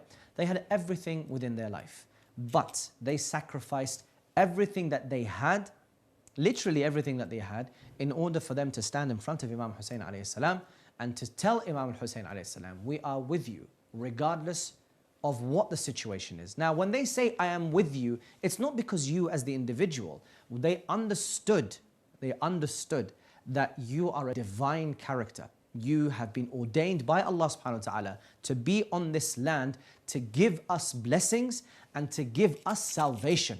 They understood Imam Hussein alayhi salam to be the ark of salvation. Not because they just love the man, or he happened to be the son of a certain person, or you know, he happened to be a certain family member. No, they understood the divine position of Imam Hussein alayhi salam. They pledged their allegiance, like their fathers pledged their allegiance to Imam Hassan and Imam Ali alayhi salam, and the Prophet. They as well came and pledged their allegiance to Imam Hussein alayhi salam. And here today you can do the same, brothers and sisters, by contributing whatever you can to bring the legacy of Imam Hussein alive and keeping it alive. There are many benefits of majalis. Abu Talib is one of those benefits in terms of serving and being able to contribute, right? But there are benefits of a majlis that you can contribute to. These people that don't have the necessary means to attend majalis, they can benefit from water, from food, from social connections. You never know. They might come to attend a majlis. Someone might see him and say, listen, I need someone to work in my shop. It could literally be just that. And what united them together? The majalis of Imam Hussein alayhi salam. You can create opportunities for other people to be able to find some sort of sustenance. And also, most importantly, is that they learn about the message of Imam Hussein alayhi salam. They learn from the message and the teachings of Sayyidah Zainab alayhi salam. Widows could be attending these majalis, and they hold grief in their heart. When they learn more about the story of Sayyidah Zainab alayhi salam, they say, well, you know what I am going through, alhamdulillah, similar to what Sayyidah Zainab alayhi salam said, when she looked up towards the sky and she says, Allahumma taqabbal hadha al-qurban. Whatever she saw in front of her, Sayyidah Zainab, she says, may Allah accept this sacrifice. This is a sacrifice for Allah subhanahu wa ta'ala. And that is what the companions saw on that day when they wanted to protect Sayyidah Zainab. and the women and the children and Imam Hussein alayhi salam, you can also be part of that legacy. Website is imamhusseincharity.com. The QR code is on your screen, also the Sadaqah app. And inshallah, we will see you tomorrow, same time at 11:30 p.m. UK time. We'll also be speaking to Sayyid Muhsin and other guests, inshallah. Once again, Abu Talib, thank you so much for your time. It's been my honor, Mullah. Thank you so much for having me in today. And on that note, inshallah, we will see you tomorrow. Wassalamu alaikum jami'an wa rahmatullahi wa barakatuh. In the tragic month of Muharram, one of the most significant acts is the provision of tabarruk and niyaz for Husseiniyas worldwide. In a world plagued by hunger and the merciless killing of Shia Muslims on a daily basis, it becomes our duty to give to those in need. Countless Husseiniyat, Imam Bargas and centers cook meals to nourish their local communities as the masses gather to remember Imam al-Hussein alayhi salam. And do you know what? The orphans and widows absolutely cherish it. During this time of year, hundreds of thousands of orphans, widows and people living in poverty rely on niyaz and tabarruk. Just imagine the profound impact a single plate of food, a glass of water or a bag of fruit can have. These simple items can nourish a hungry child, bring comfort to a struggling family, and even inspire a brother. However, we cannot do this alone. We need your help to create a lasting impact this Muharram. Join us in this collective effort to provide basic necessities that every human deserves. Make your niyaz count and donate your tabarruk now so that it can reach the Husseinis and the Zainabis of today.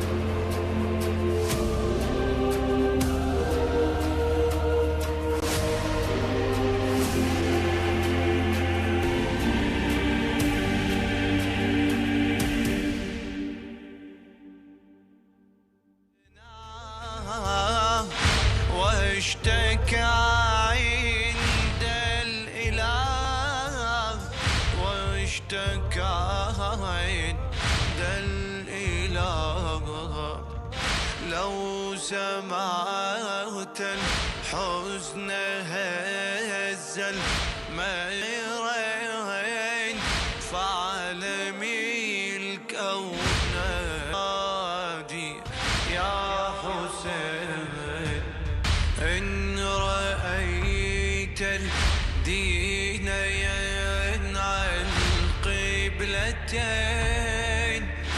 فعلمي ينادي يا حسين تبكي أرض وسماء لسليل الأنبياء إن دخلت كربلاء إن دخلت كربلاء قم وحدث كربلاء